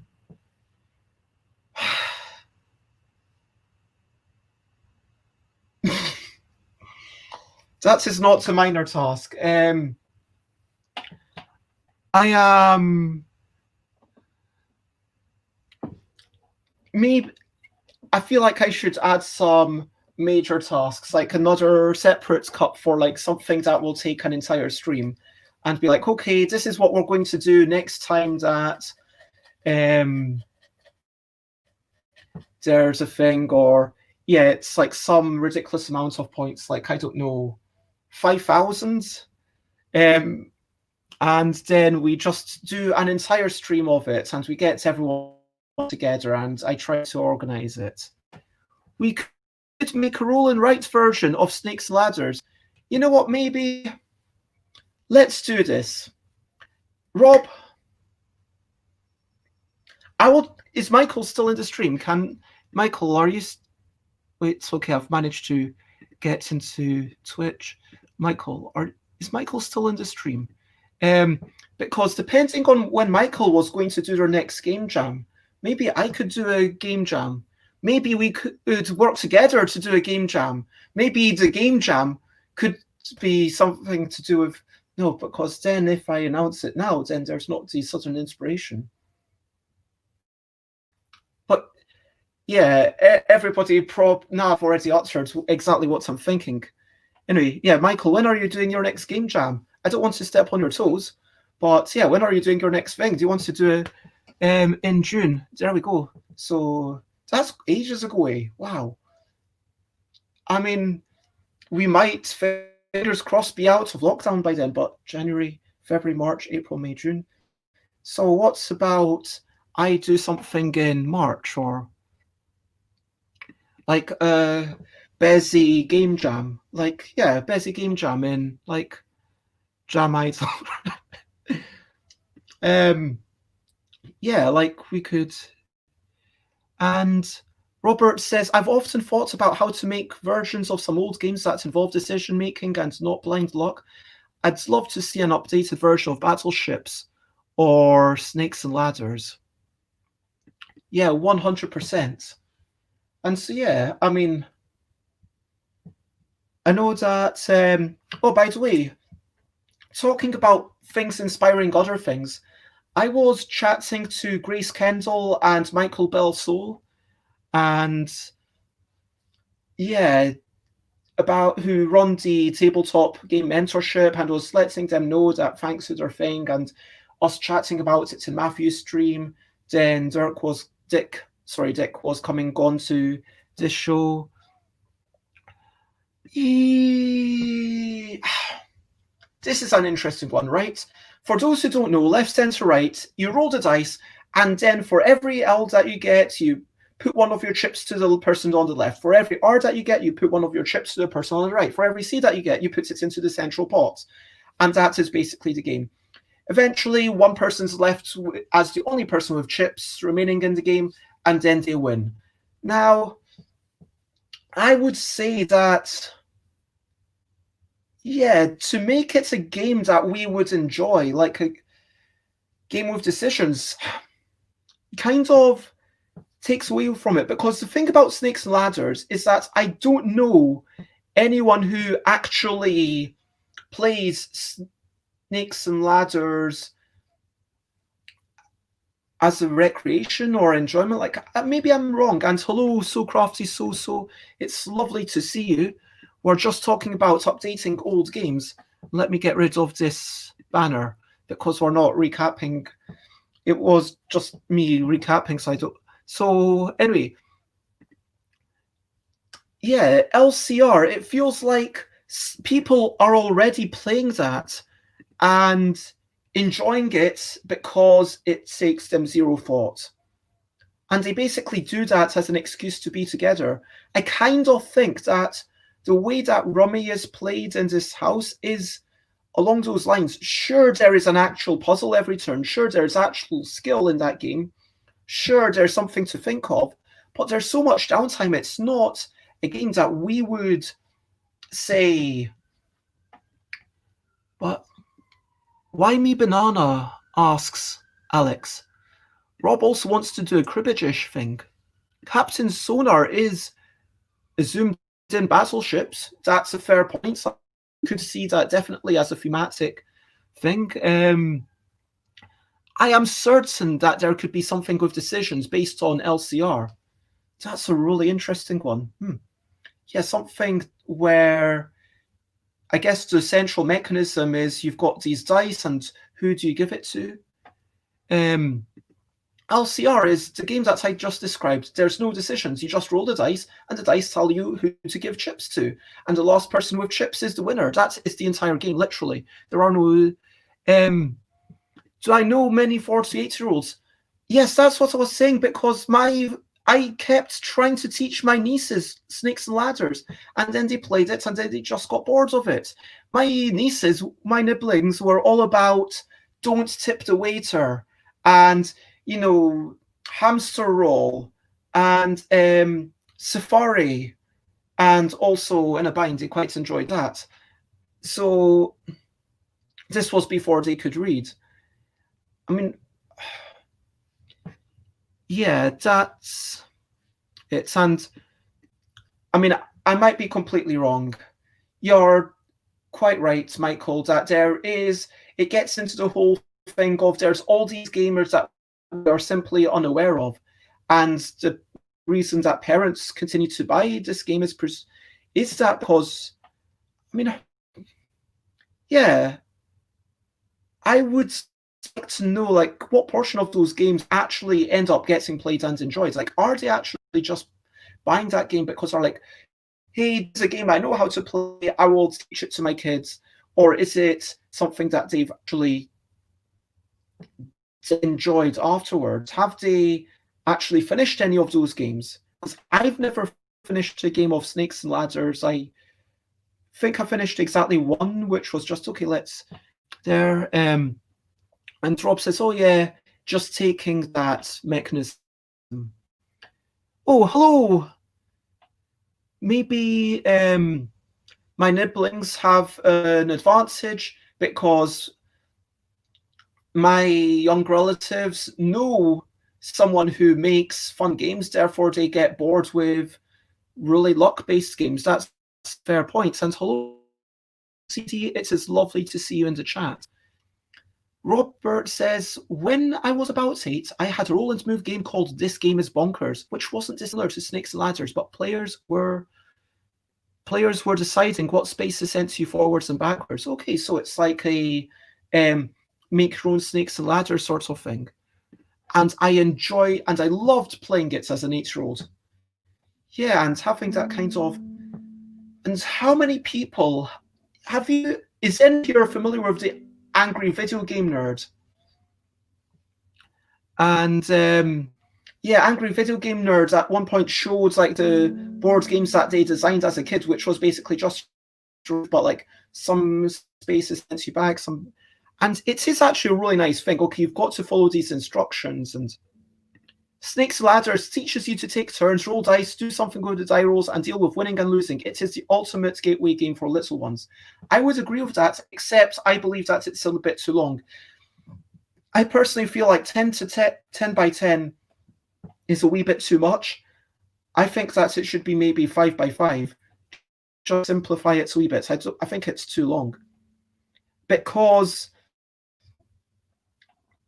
again, my nibblings, I think, would have continued playing it for the start, but by the halfway. Oh, I didn't realize you used to be a primary school teacher. You know what, Michael? I'd like to get you on here on the show sometime. Like, whenever you're able, like, just... I don't know if, like, Friday mornings are ever good for you, but, yeah, just jump on and then be like, yeah, this is what I was all about, because I never knew that you were a primary school teacher. I feel like we've barely gotten to know who is Michael. I started a lot of the kids. I taught them the basic intro games like Snakes and Ladders. It teaches them about turn taking, moving stuff, all the basics. It also means you spend time with the kids, putting them in focus. It's not necessarily about the game itself, it's the experience of play and the attention. Yeah. So yeah, like, Michael, genuinely, if you want to jump on literally for 5 minutes, then what time are you streaming today yourself? I can't remember. Are you about to start? If not, then why not jump on? And tell us, what was it like being a teacher? I would love to hear. I hear at least one person on the internet has said, and I quote, Michael's a pretty cool guy. That was a real quote. Oh, yeah, that is fair, but call spoons. That is totally fair. If for you it is taking away spoons, then don't bother with it. I mean, honestly, I would happily be on.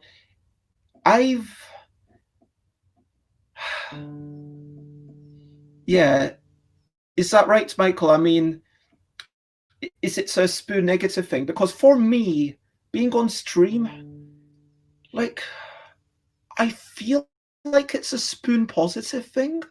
Like, I feel like without this, like, I would have less energy for the day going on. Yeah, that totally makes sense. Like, if for you end up having to think, oh, what am I saying, and all this stuff, and you don't want to do that, but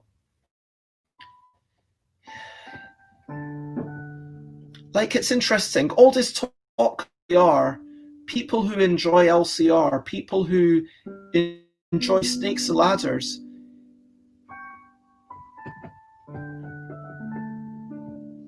Oh, Michael has popped on. I see you've got a new name, Mr. Fox. It is the fantastic Mr. Fox. I might as well be, you know, assume my old role as Mr. Fox. Mr. Fox, Mr. Fox, I've done a poo in my pants. That happens so often. Like alarming. Oh. Michael, Anyway, the Foxy. I mean, is it? Seat just wants a pin-up calendar from everyone. And although, to be fair, Seat hasn't said that about you. I'm just reading things that were not written.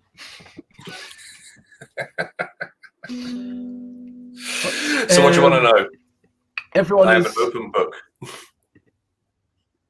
Seat makes it full screen. And hello, Michael. And I don't have to tell Michael he's sexy. You're sexy, Yeah, no, and you know it. It's not a thing. Are you too sexy for the school? I don't really like putting those words in the same sentence, to be honest. It does, you know, I'm sorry. bring up some problems. Oh man, yep. Oh my gosh. Yep.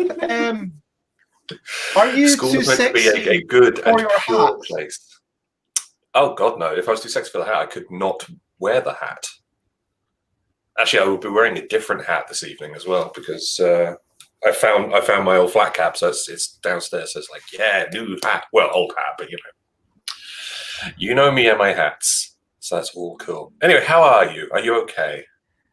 I'm generally okay. I'm genuinely excited to see you, and it's lovely having good chats with you. I had a lovely walk this morning. I walked around a couple of blocks. I saw the snow. I've kept up to my resolutions. You weren't here when I said, you know, I've not had any sugar. I've been walking before my streams. What was the third one? I've kept up with my oral hygiene. I get myself an electric toothbrush. So I'm brushing my teeth at least 3 times a day currently. So Nice. doing the two. You want to get one of those? So, a friend of mine, Pete, has got a thing called a water pick, and it's basically this tiny jet of water that you spray at into like the bits between your teeth, and it's just like, apparently it is like going to the dentist every morning, and just sort of like you get that super clean vibe, and it's like, yeah. Nice. Sometimes even the toothpaste can actually make a big difference. Do you not think? True. Very true. It's like there's always that weird transfer of when you go from one tube to the next. If you've got a different brand, it's just like, this feels odd, but strangely pleasant, but strangely weird. But yeah, it's like the kombucha girl. It's When I'm at home in London, I like to keep multiple toothpastes open at a time, so I can sometimes mix it up. Sometimes go for one in the morning, another one at night, just to, make it a little bit more interesting.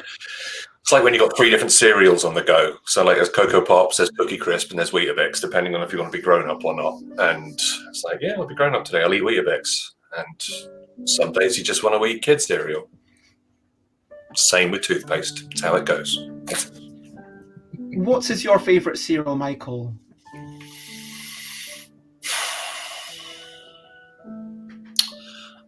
I think my favourite cereal of all time is probably Lucky Charms, which of course is not widely available in the UK, but you can occasionally get it.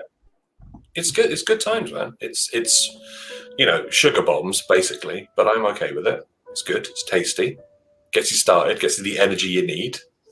Dun, dun, dun, dun. It is not because I'm Irish to say that is xenophobic. Wow. Wow. You take my Lucky Charms. That's not even an Irish accent, is it? I don't know what kind of accent that is. You take my Lucky... Southern European. Trying to say words that are weird. You take my Lucky Charms. No, that's... They're after me Lucky Charms! Jesus! You took all my Lucky Charms. Am I getting better, or is this still terrible? Should I stop? Bez, you're Scottish. Like, the Scottish and the Irish accent is, like, generally reasonably quite close to each other. And now you step up here, and it sounds like some sort of, I don't know, Atlantean? It's Martian? I don't know. My Lucky Charms. No. No. See, this is... It's like when I try to do a fake Scottish accent, it's like... like I can do a fake Scottish accent, and that's just like the way that I'd sometimes speak. And I can do a fake Scottish accent.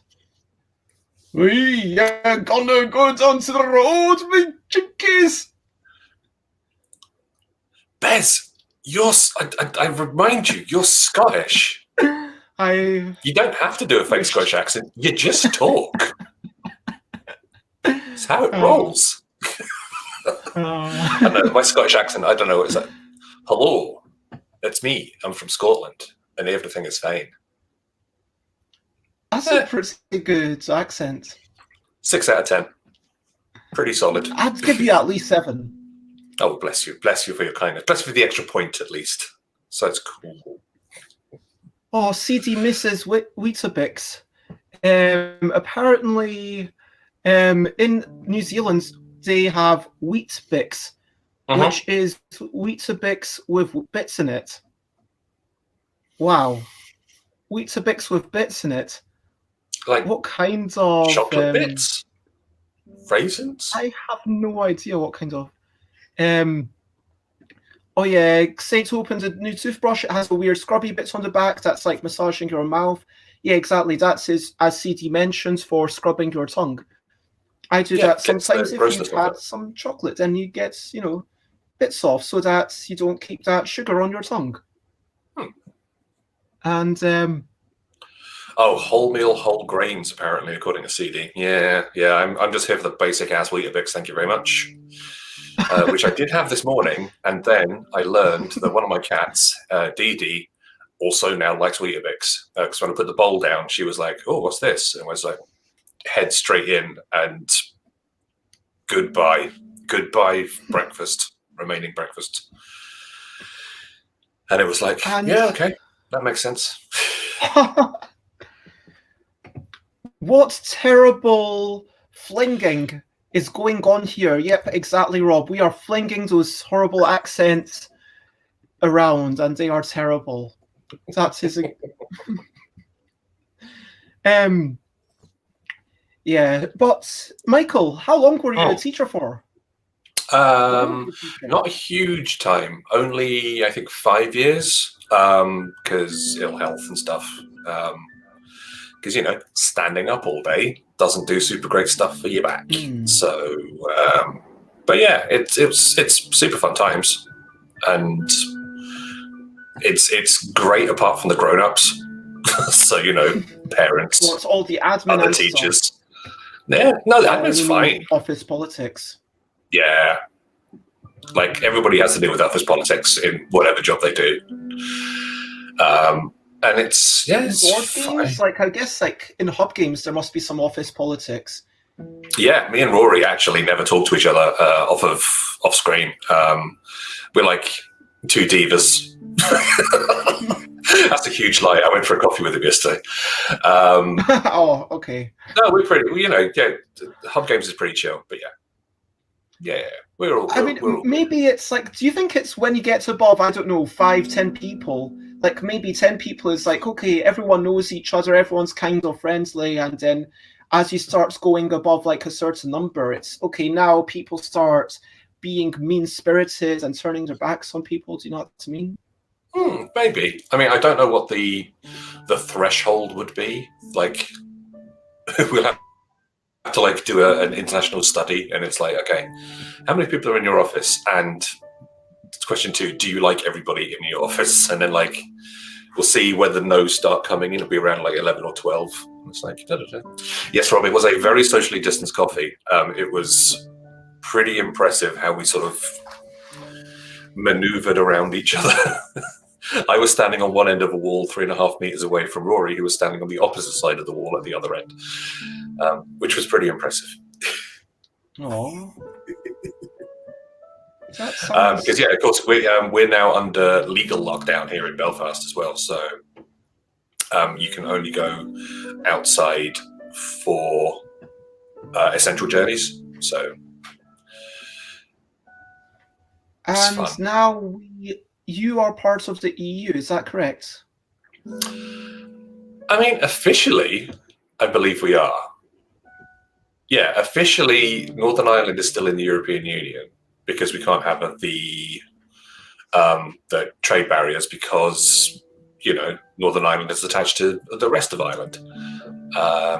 And so, yeah, we're that weird sort of stepchild. We are unloved by the rest of the UK, and you know what? We don't care. We'll do our own thing. It's like, well, to heck with all the other people. We are just going to discard your opinions because your opinions do not matter. We can forge forwards and do our own thing. Rob says Are you Northern Ireland is still in the customs union. So there you go. Actually, I was going to say, in the summer, no, we do not. In the summer, do you have cold coffee containing Rory's ice cubes? No, but a long time ago, actually before I started with the company, they did an April Fool's joke, which was where they were going into the kids' sort of mini lunch market, and they literally did a whole big advert for Rory's cheese cubes, and it like came with crackers, and the cubes had little images etched on the side of them, and it was like, why the heck did we never actually make them just for a giggle?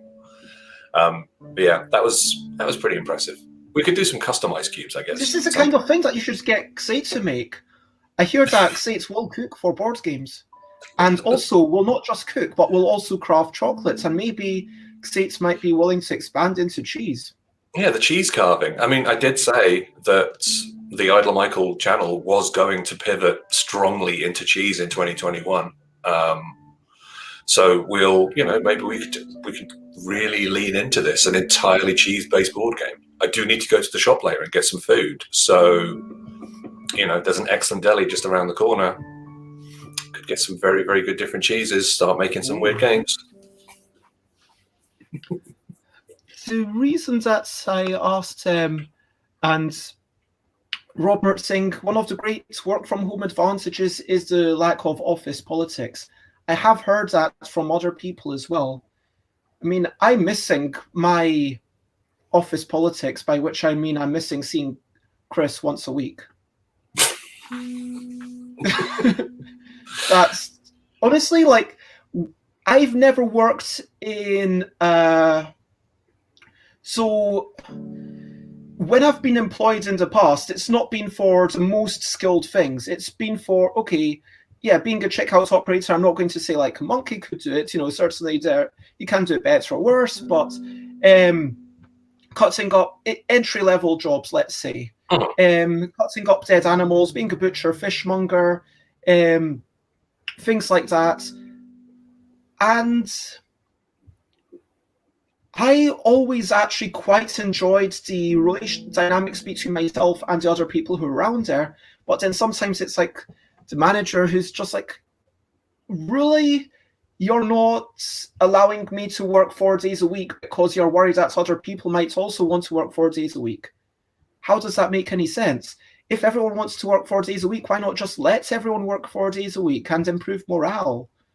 But then they have to find other people. I mean, I think the problem with a lot of management is they have to work. And it's like, I don't want to do this. I mean, let's do other things for other people. Sorry, Michael's whiny voice is probably not super. No, I totally get it. And I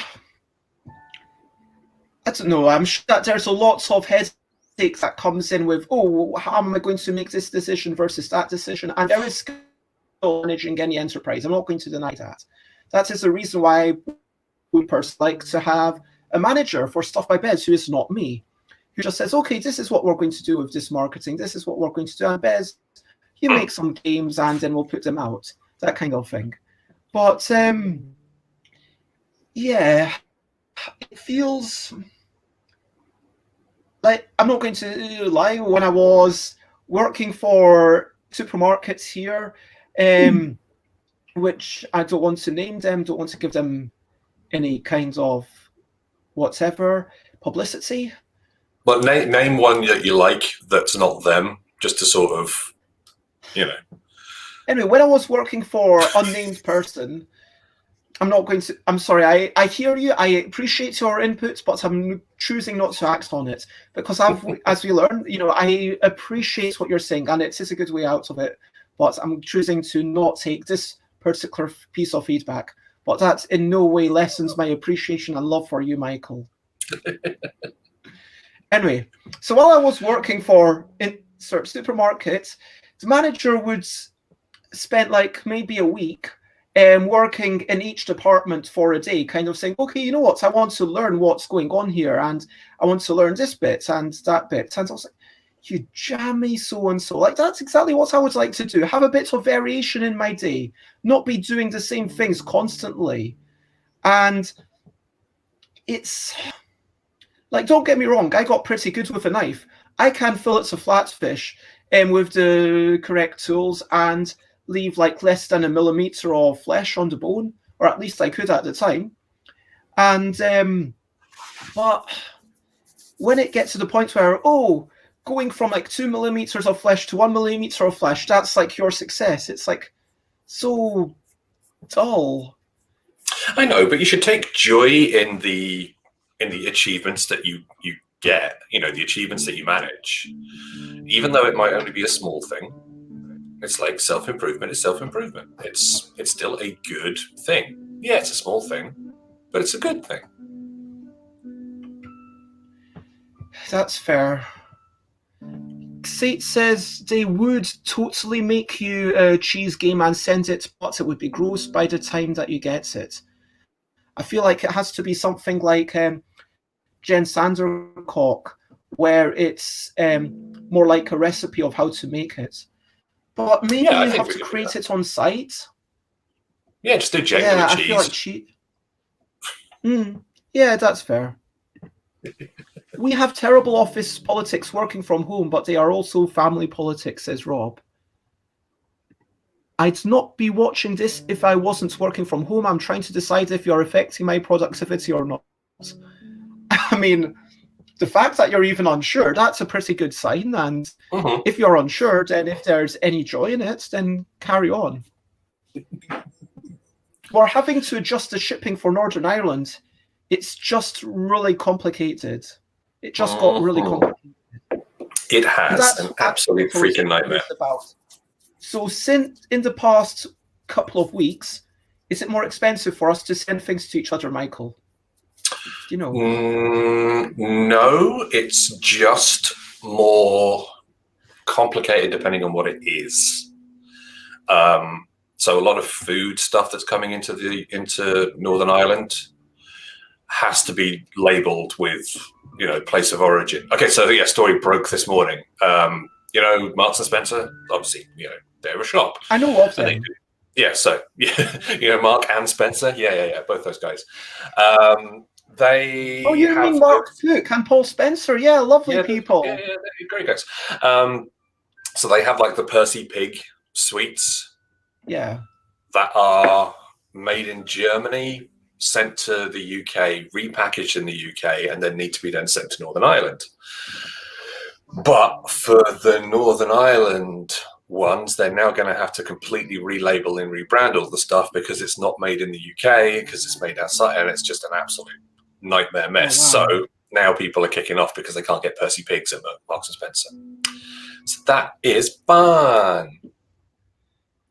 Yeah, there's just a lot of new paperwork and stuff for people to jump through. Lots of new hoops, which is definitely not annoying in any way, shape, or form. And see you, CD. I hope you have a lovely night's sleep and have a wonderful night. We've got suggestions for potential chill boxes. There are ways definitely to get cheese across continents safely. That's true. How else would we get brie? But it is going to be expensive. Yes. I had to list everything very detailed on the package to Aqua. So please don't read the customs form until you have opened it, says Xate. And apparently post to the UK takes ages, though. Still want to hear about Aqua's getting there. There's no cheese in it, though, just to clarify. Yeah, we did. I know there was a huge backlog on UK Post over the holidays. They are catching up on it now, though. So that's good. Like stuff that we ordered before Christmas is now arriving that we were hoping would have been here at Christmas or at least over the week between Christmas and New Year. But yeah, it's just arriving now. So it'll clear out. It's fine. It's all good. Fingers crossed. I mean, it has been a bit of a, let me call it a poop festival the past year. Just a little bit. Tiny I mean, bit. Obviously, okay, sad stuff. We've had Brexit, we've had COVID, we've had racist xenophobes, we've had, okay, while I'm talking about it, how about that Trump, getting banned off Facebook and Instagram, And he's back on Twitter now, though, isn't he? Was on Twitter, but I checked, and of the last, I counted, I think it was 13 tweets, 23 tweets are untouched, and just the tweets appears there. 3 of the tweets are completely deleted because they're so far beyond the line. Incendiary and insightful. 13 tweets from Trump are saying, this is disputed. This has not been verified or is not corrected by experts. And it's like, wow. I mean, I'm just counting the days. It's only 12 days until the new inauguration, which is actually, is it 12 days? Is it the 20th that happens? I think. But yeah, it will be nice. I'm looking forward to, waking up in the morning and going through the news and going, oh, good. Nothing's super terrible happening. So it will be what it'll be. But yeah, I was very, very worried. We got a lot of friends in the States, and I was very worried for a lot of them. So thankfully, it seems to be chilling out a little bit. Here's hoping nothing else happens between now and the inauguration. Fingers crossed.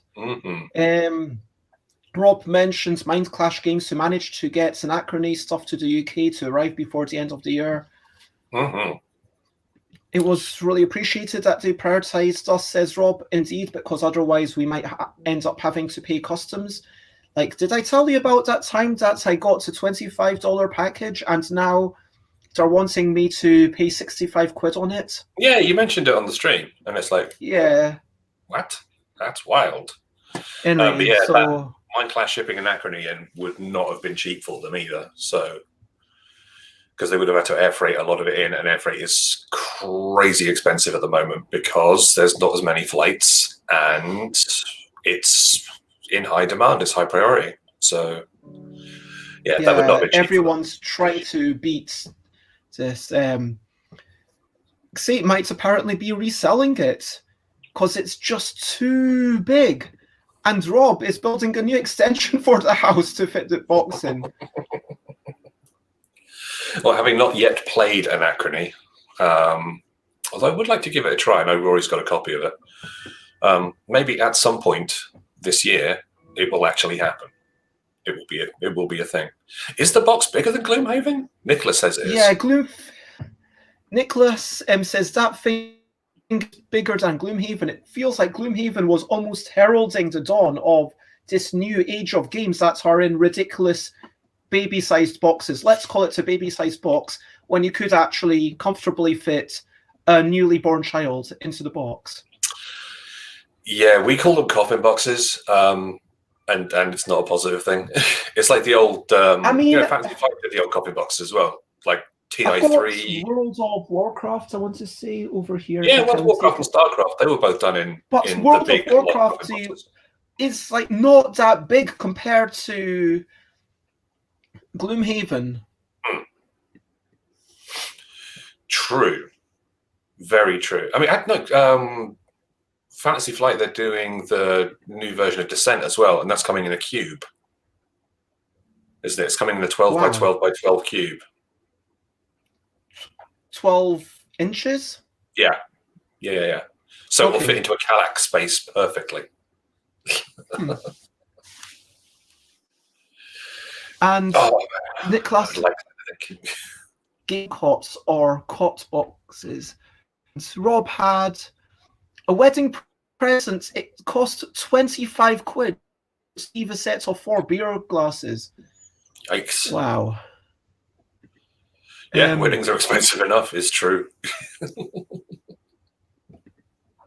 I listed the package to Aqua at a value of €4. That might be a stretch. It's only worth 2.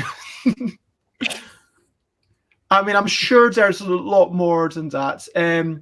Robert, it's lovely to have you. Enjoy your breakfast, lunch, whatever you're having. And bye, Robert. Yeah, the reason I wanted to talk to you about your teaching, Michael, was because I was curious, like, what game design lessons do you think you've learned? And do you think that being a teacher is something that any game designer should kind of be doing? Because then, especially if you want to make games for kids, you kind of see kids playing those games in their environment. Because at conventions, sure, I've played games with kids, but that's a very small subset of kids. Like CD says, even my nibblings, they have me, they are very clearly biased. So yeah, I actually ended up doing a lunchtime and an after-school games club a couple of times a week with the kids, which was cool. So introducing them to more sort of like entry-level things. Hey, that's my fish, always went down well, that kind of thing. But I think the one thing that you could really take from it is making sure that you're not overloading with too much instruction. Because, so Haber, make fantastic kids games that also work pretty well for drunk adults. So that's, always a good sort of marker of a quality kids game in my head anyway. But you've got to, first of all, hope that the kids have an understanding of how gaming actually works. So, like we were saying in the chat earlier, turn taking, you've got to kind of teach them that social contract of, okay, it is now Ellie's turn. It is now Susan's turn. It is now Bez's turn, and boom, boom, boom. So a lot of the kids, I had to start off teaching them that sort of patience. The turn taking thing can take a while because a lot of them would just not be playing with grown-ups at home or whatever. But it was cool. And then once you actually manage to get past that, it's very much a keep it simple thing. Don't overlay them with strategies. Like, when you fart around on Facebook and you see people going, oh, I was playing Gloomhaven with my 7-year-old yesterday and they had a wonderful time. Yeah, okay, congratulations. You have a mutant 7-year-old who you've been freaking, just whipping into shape since they were born to try and make them your player too, so you can, play all of your super hardcore Euros at any time you want to. A lot of kids don't want that. A lot of kids who are sort of like 6-7 years old, they just want to hang out with the grown-ups in their life and give them a simpler game where they can have a relatively level playing field, and they'll be okay. They'll be cool. A kid's game does need to be good. That notion of a relatively level playing field. I just want to quick goodbye to Rob Harper. There we go. Yeah, I hope that you have a good day. But yeah, you talk about a level playing field. Do you mean that there has to be enough luck in the game that they have a chance of winning? No. Or do you mean something else? Like, there's two different ends of the spectrum that you can have with a level playing field. You can have something like Snakes and Ladders, where it is literally, a fatalistic thing where you roll the dice and one person is eventually going to win the game.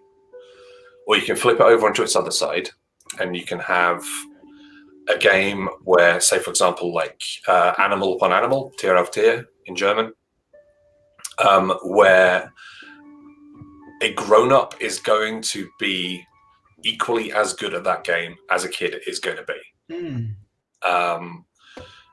Because as we get older, like, our dexterity sort of hits this bell curve, our dexterity peaks and then will drop down a little bit more. So generally, I found younger players are better at concentrating and playing something like Animal upon Animal, or playing something like Carambolage, things like those. And yeah, it doesn't necessarily just have to be down to the luck element of things. It can just be a dexterity thing or a memory thing, or there's lots of different ways that you can have a level playing field without the element of randomness.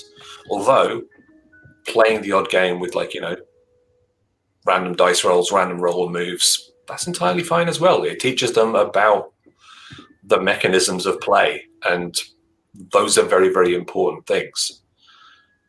Especially, a lot of kids will just sort of, this isn't me decrying, the age of screens or anything like that, but, a lot of kids will just play video games, and you will not get as big a social buzz off of that,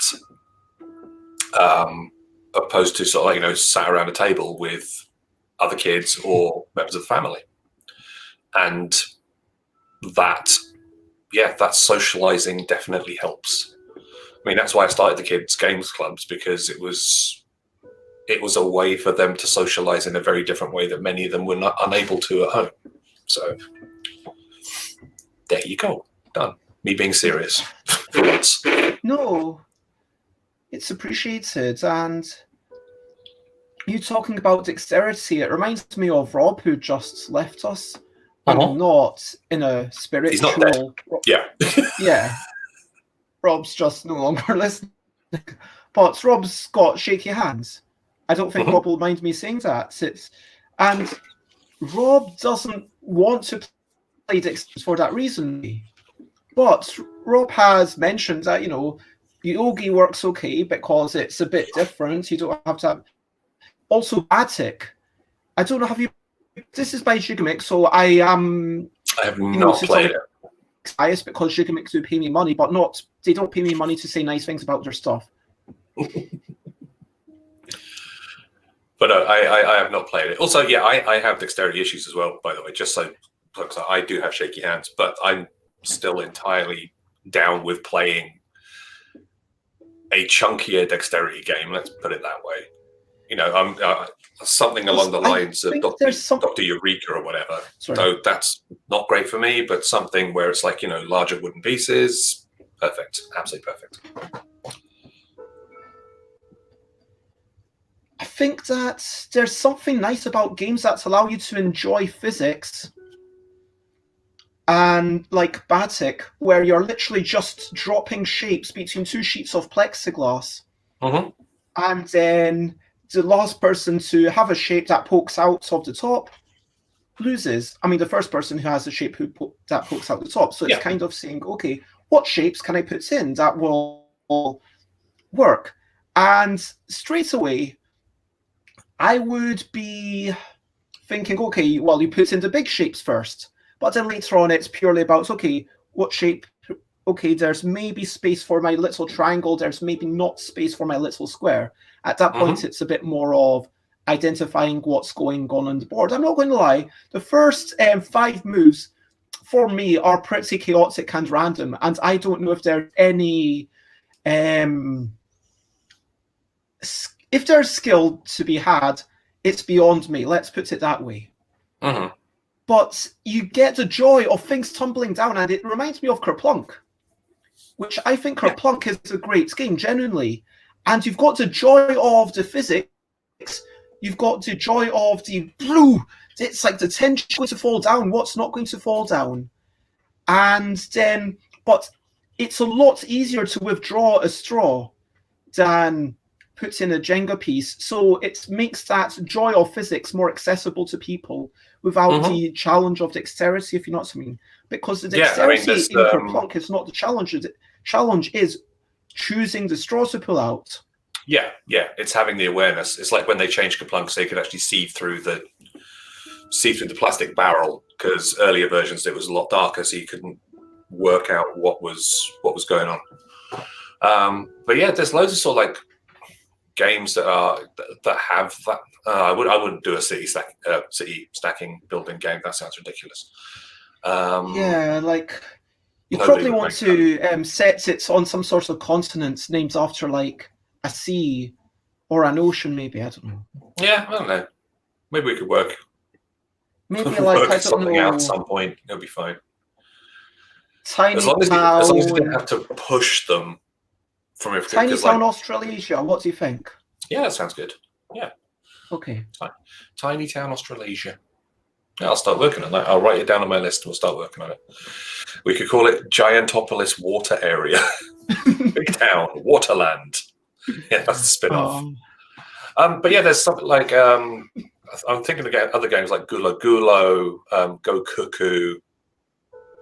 Just wait till you play Town City. This is that's a deep cut. That is a big in-joke. I'm not. Yeah, ignore that. I'm sorry. But there's loads of games out there. It's all good for anyone who. Because I think we do have a bunch of people who genuinely don't know who you are, Michael. Really? We probably should. Yeah, because apparently there's 14 people watching, and which is more than usual, thanks to the raid earlier on. So if you don't know, Michael did actually make a physical dexterity game about building up the houses with weird sculpture things. It is a futuristic dexterity-based Euro city building game called Megacity Oceania. So there you go. Where you have contracts you need to fulfill by grabbing plastic pieces, building them on these little hexagonal tiles, and then delivering them to a central city. And I'm very proud of it, and it's very lovely. And yeah, it's a great game. I mean, sometimes because I'm basically reading you all the time on, I want to say, Tuesdays and quite Tuesday, often Wednesday, Thursdays. Yeah. Yeah, it's like kind of, I mean, because there's a lot of crossover. There's a lot of folk who want to watch you and want to watch me. But at the same time, sometimes it can be difficult to remember, hey, wait a minute, there are other people out there who maybe don't know each other. And then I feel like that can sometimes happen in real life. Like, okay, this is kind of real life, but you know what I mean? Like, it can be so easily to forget to make things accessible for those people. And that's how we get into cliques where we think, hey, like I've been talking a lot the past few days about how my family just was not able to wrap their heads around this.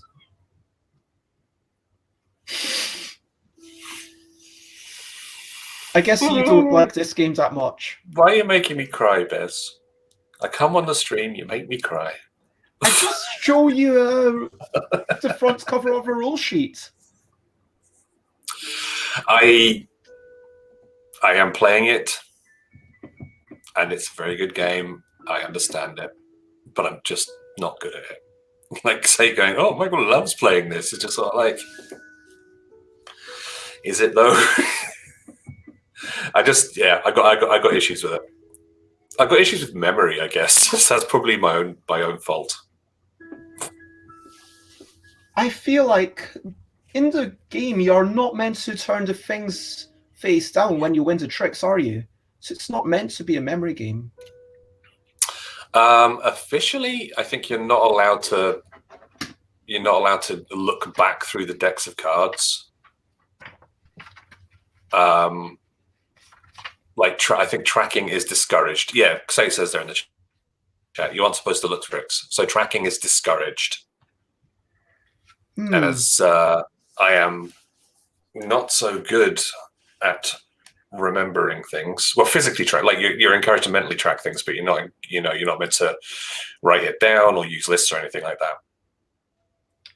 I mean, I guess maybe that's something that's in the German and not in the English, because maybe didn't say anything that was.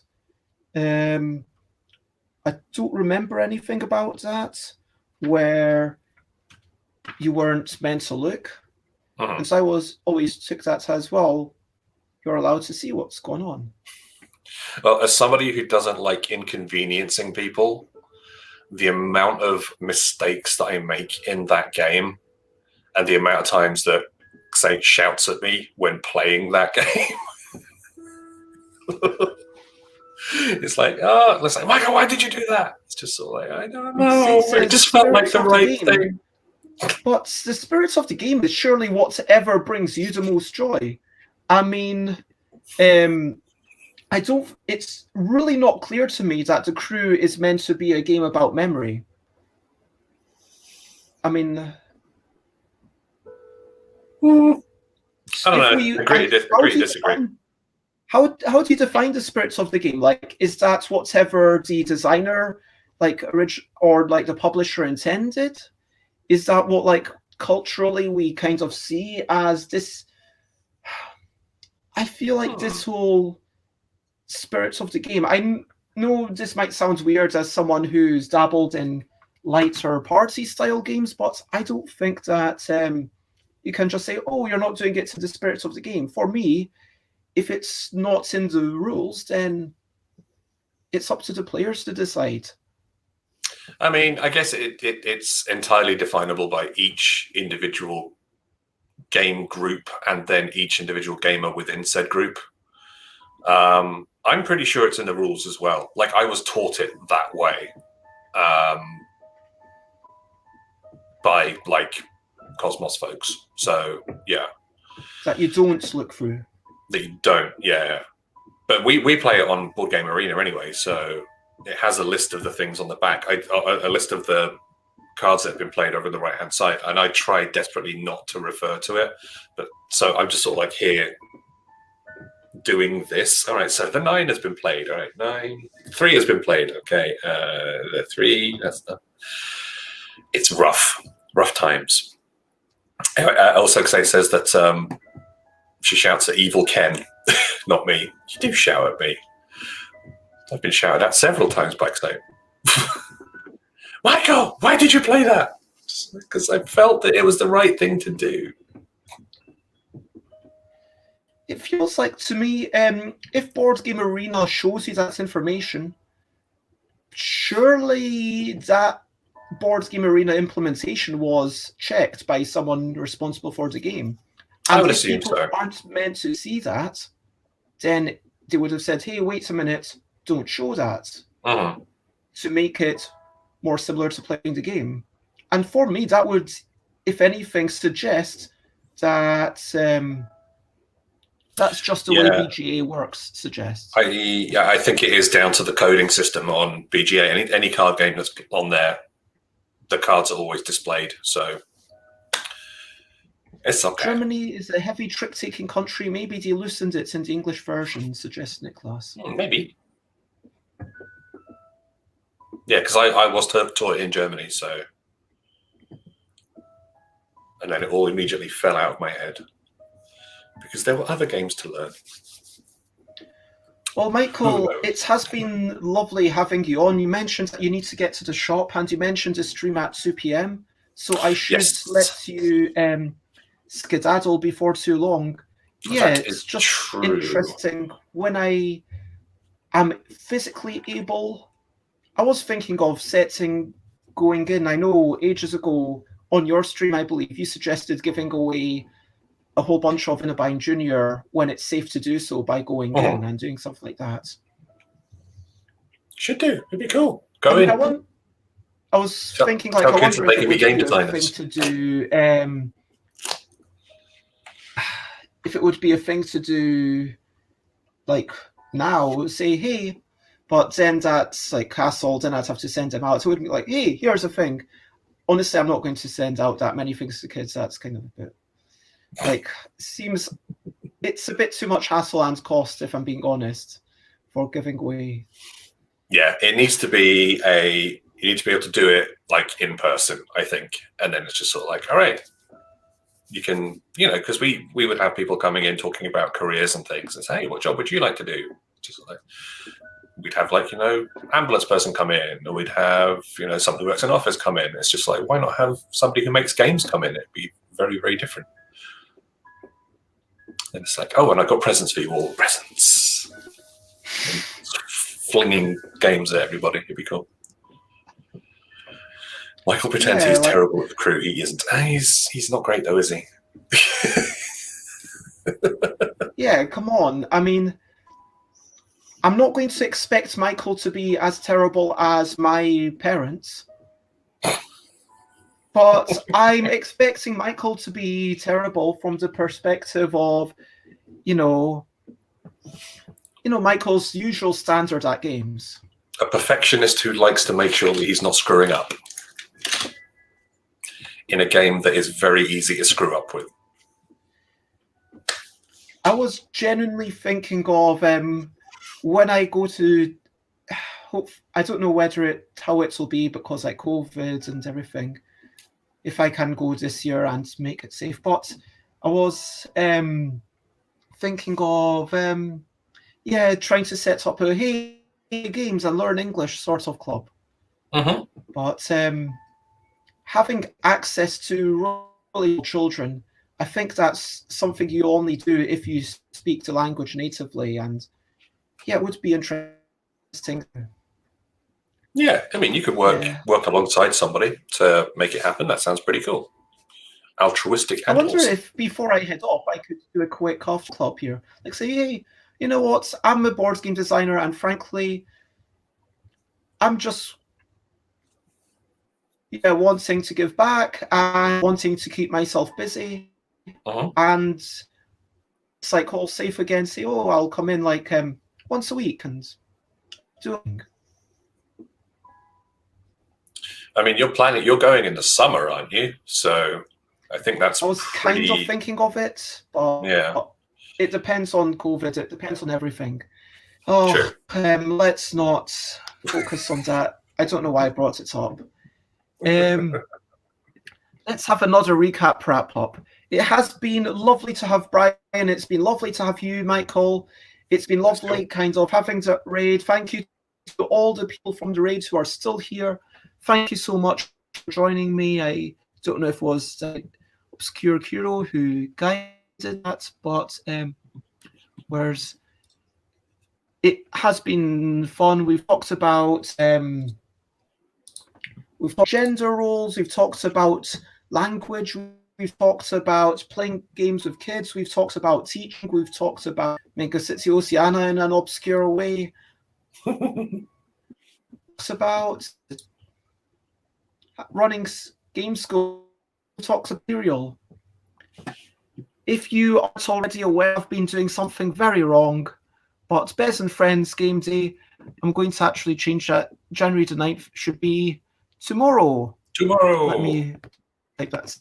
Tomorrow. Bez and Friends Game Day will return tomorrow, and go to stuffbybez.com/discord and you can join in there to play games from lovely people like Rory Muldoon and Alol and Eric Slauson, who's just from across the Atlantic Ocean. And why is that not connecting?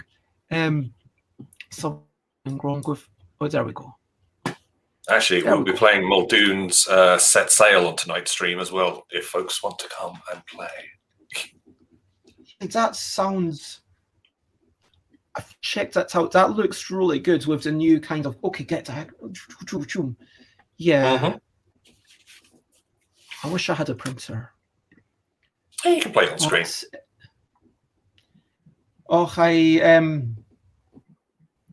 Sounds like a wee bit too much work to have to learn the package. Anyway.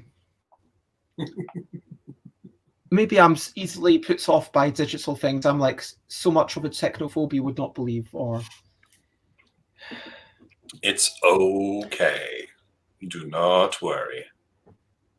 If you have enjoyed this, stuffbybez.com is my website. It's a bit rubbish. Stuffbybez.com. You can, you can buy my stuff. You can buy. Actually, you know what? I should close the shop because right now I'd rather not go to the post office. If like someone wants to buy Yogi, buy it from somewhere else. And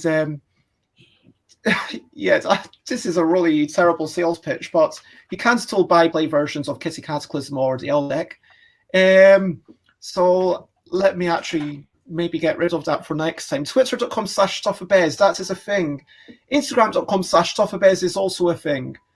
You've got twitch.tv/StuffAbez, where I am streaming every day at 10 a.m. and like until, and youtube.com/Bez for all the old shows, stuffabez.com/Discord. Feel definitely join that in if you haven't already. And Michael, where do you like to be found on the internet? Are you a VIP? Can you put your link in? Probably. Is Michael a VIP? I don't know. We're about to find out. Let's have a look. There's no bushes outside my house, can I say. It's outside Michael's window in the bushes. Twitch.tv/idolmichael. That's the easiest way to find me. And of course,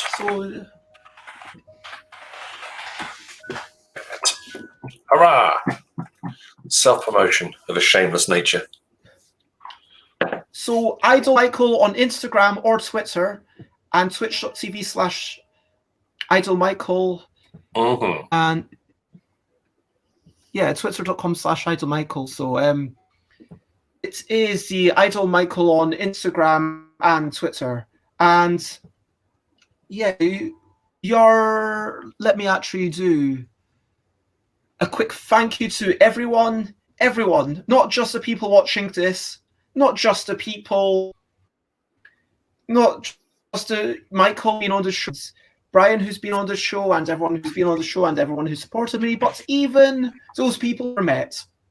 Thank you for existing, I guess. Because I am assuming you've done at least one good thing in your life at some point. So thank you for that thing you did, everyone, even if you're not watching this. That's a bit too much of a blanket statement, maybe. But what are you up to? You can share anything you want to. So is there anything you want to share? Are you going to be streaming the Hub Games Twitch or the Idol Michael Twitch later tonight, Michael? Or for anyone else, do you have any food plans? Or do you have any games that you might be playing later tonight? Are you going to be joining for Rory's games this evening? Yeah, what's happening, Michael? It's going to be good times. So what we're doing at 2 o'clock on the Hub Game stream, we're doing some holding on development for the potential sequel, which is pretty cool. 8 o'clock this evening over on my channel, which is right there, and in the chat, of course. We're going to be playing Rory Muldoon's Set Sail, and then also we're going to be doing some Jackbox Party Pack Trivia Murder Party 2. Because what I want to do on the Friday evenings is sort of like the community play thing. So I want to play with y'all. So roll and writes, that kind of stuff. Roll and writes, Jackbox, all those good things. Food plans. I'm going to be making some pizza later. That will be nice. Sausage and olive. Weird combo, but it works. Wow. When you say making pizza, do you mean from fresh dough? Yeah. Yeah. So make the dough up, let it sit for a couple of hours so it gets nice and floofy and poofy, and then everything made from scratch. I've really started getting back into cooking, so it's it's nice. And you do it in like a cast iron pan as well, so you just sort of like cook it in the oven. It's really good, actually. And apparently, Alex is eating their lunch right now, and thinking about games, as always. Yeah, constant state. Xate says the best thing she ever did was to meet Aquasulis. Wow, those are strong words. Xate says playing the crew with Rob, then streaming on Quality Beast. Ooh. What time? Feel free to drop a link in if you want. Then playing the crew on a German stream. Is Quality Beast going to be a German stream as well? German stream? German scream.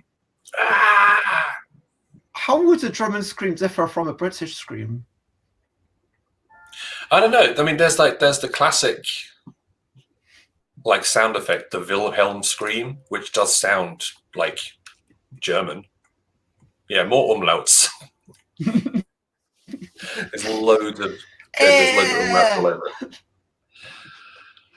Yeah, Wilhelm's German name. So yeah, I'm going to say that is a German scream. So yeah, just look up Wilhelm scream and boom, you got it, and you'll recognize it immediately.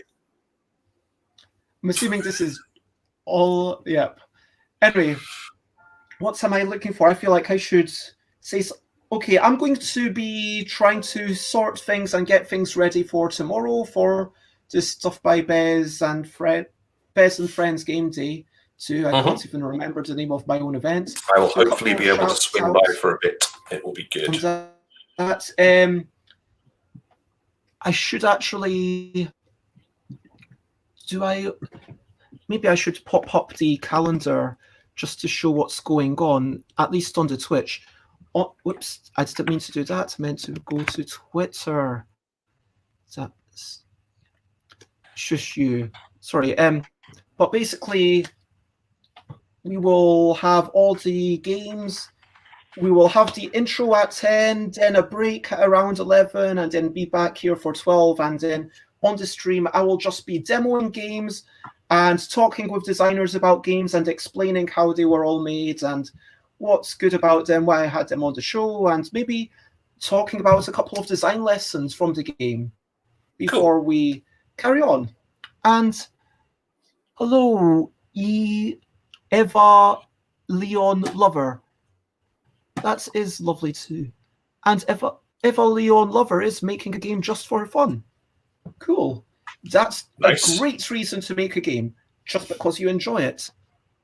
And yeah, we're just wrapping up and we're saying what we're up to after this stream. I have breakfast/lunch plans. I am going to be having half of the dinner from yesterday, so I'm genuinely excited by these leftovers. These are good quality leftovers. And so anyway, that is my thing. Setting up tomorrow, doing that. Yeah, other than that, just maybe doing some reading. Oh, I never mentioned. I got a new comic.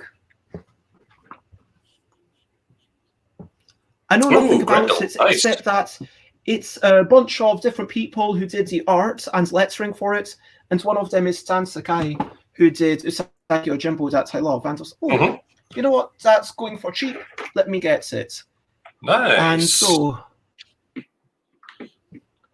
we've got someone from Iceland. It is lovely to see you.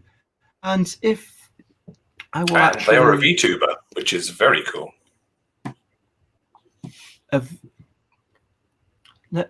Does that work? Okay, maybe. So those are the socials. If you want to join into Discord tomorrow, join into Discord. I am unfamiliar with V-streaming. What does V-streaming mean? V-streamers and VTubers are virtual hosts.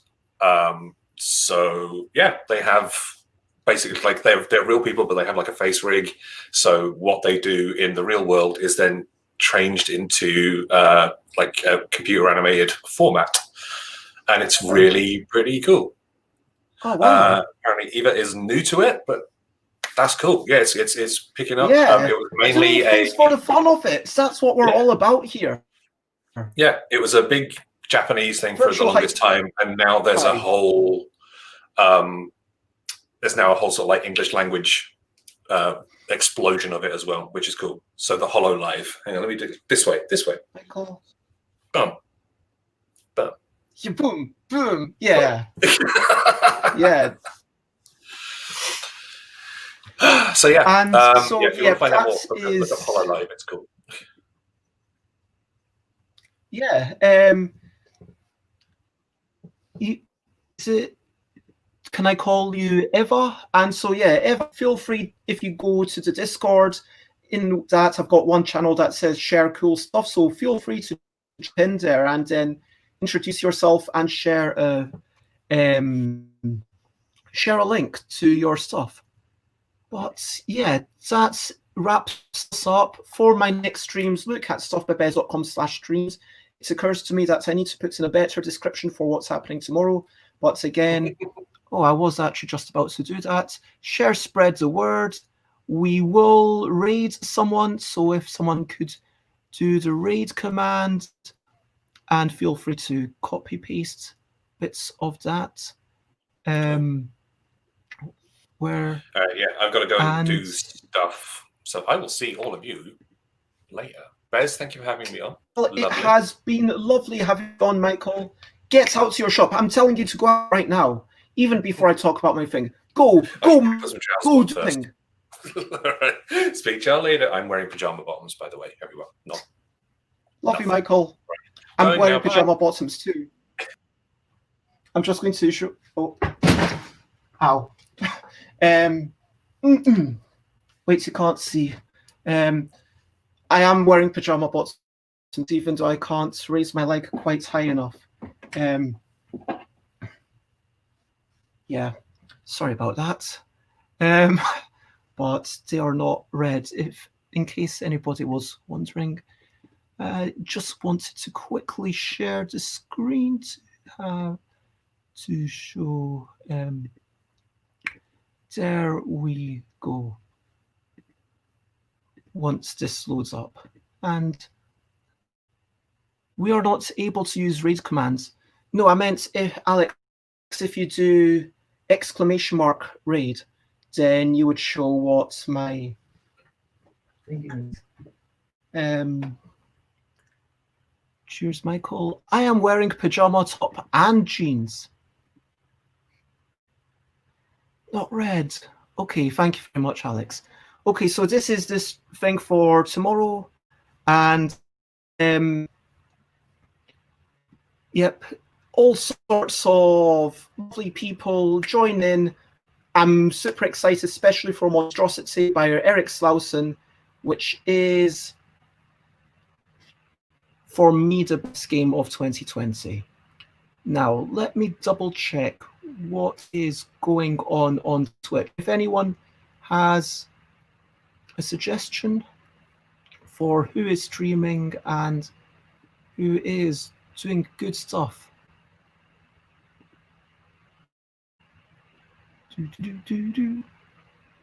Share, spread the word. Yeah, share and spread the word about Bears and Friends Game Day. It's all going on tomorrow.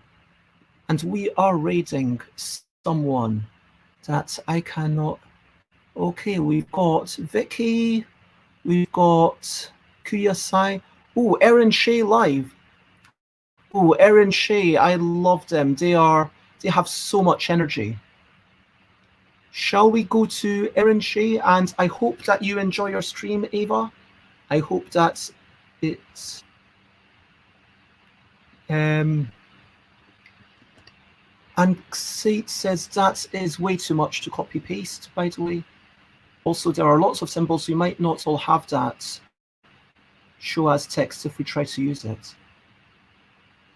Ah, is that the glitchlet thing? It should work for everyone because I used the symbols that everyone should have. Let me read Erin Shea live. And there is only one thing left to do. And that last thing left to do is to say bye, bye, bye, bye. It's a goodbye song. Bye, bye, bye, bye. Thank you for watching along. I will change the symbols that show up as text tonight. Bye, bye, bye, bye. This is the end of. Bye, bye, bye, bye. And now it's time to go. Bye, bye, bye, bye. This is a goodbye song. Bye, bye, bye, bye. Thank you for watching. Bye, bye, bye. This is the end of the show. Bye, bye, bye, bye. And now it's time to go. Bye, bye, bye, bye.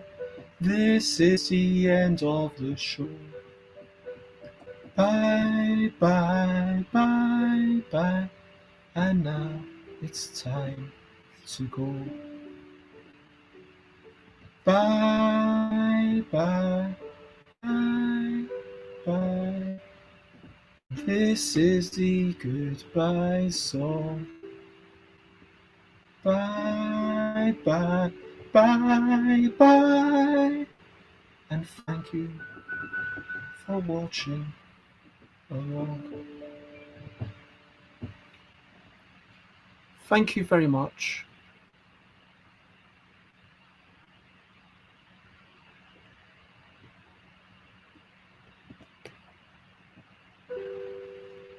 Well, for now, just going to say bye-bye. Bye-bye. Bye-bye. Bye-bye. Bye-bye. Bye-bye. Bye-bye. Bye-bye. Bye-bye. Bye-bye. Bye-bye. Bye-bye. Bye-bye. Bye-bye. Bye-bye. Bye-bye. Bye-bye. Bye-bye. Bye-bye. Bye-bye.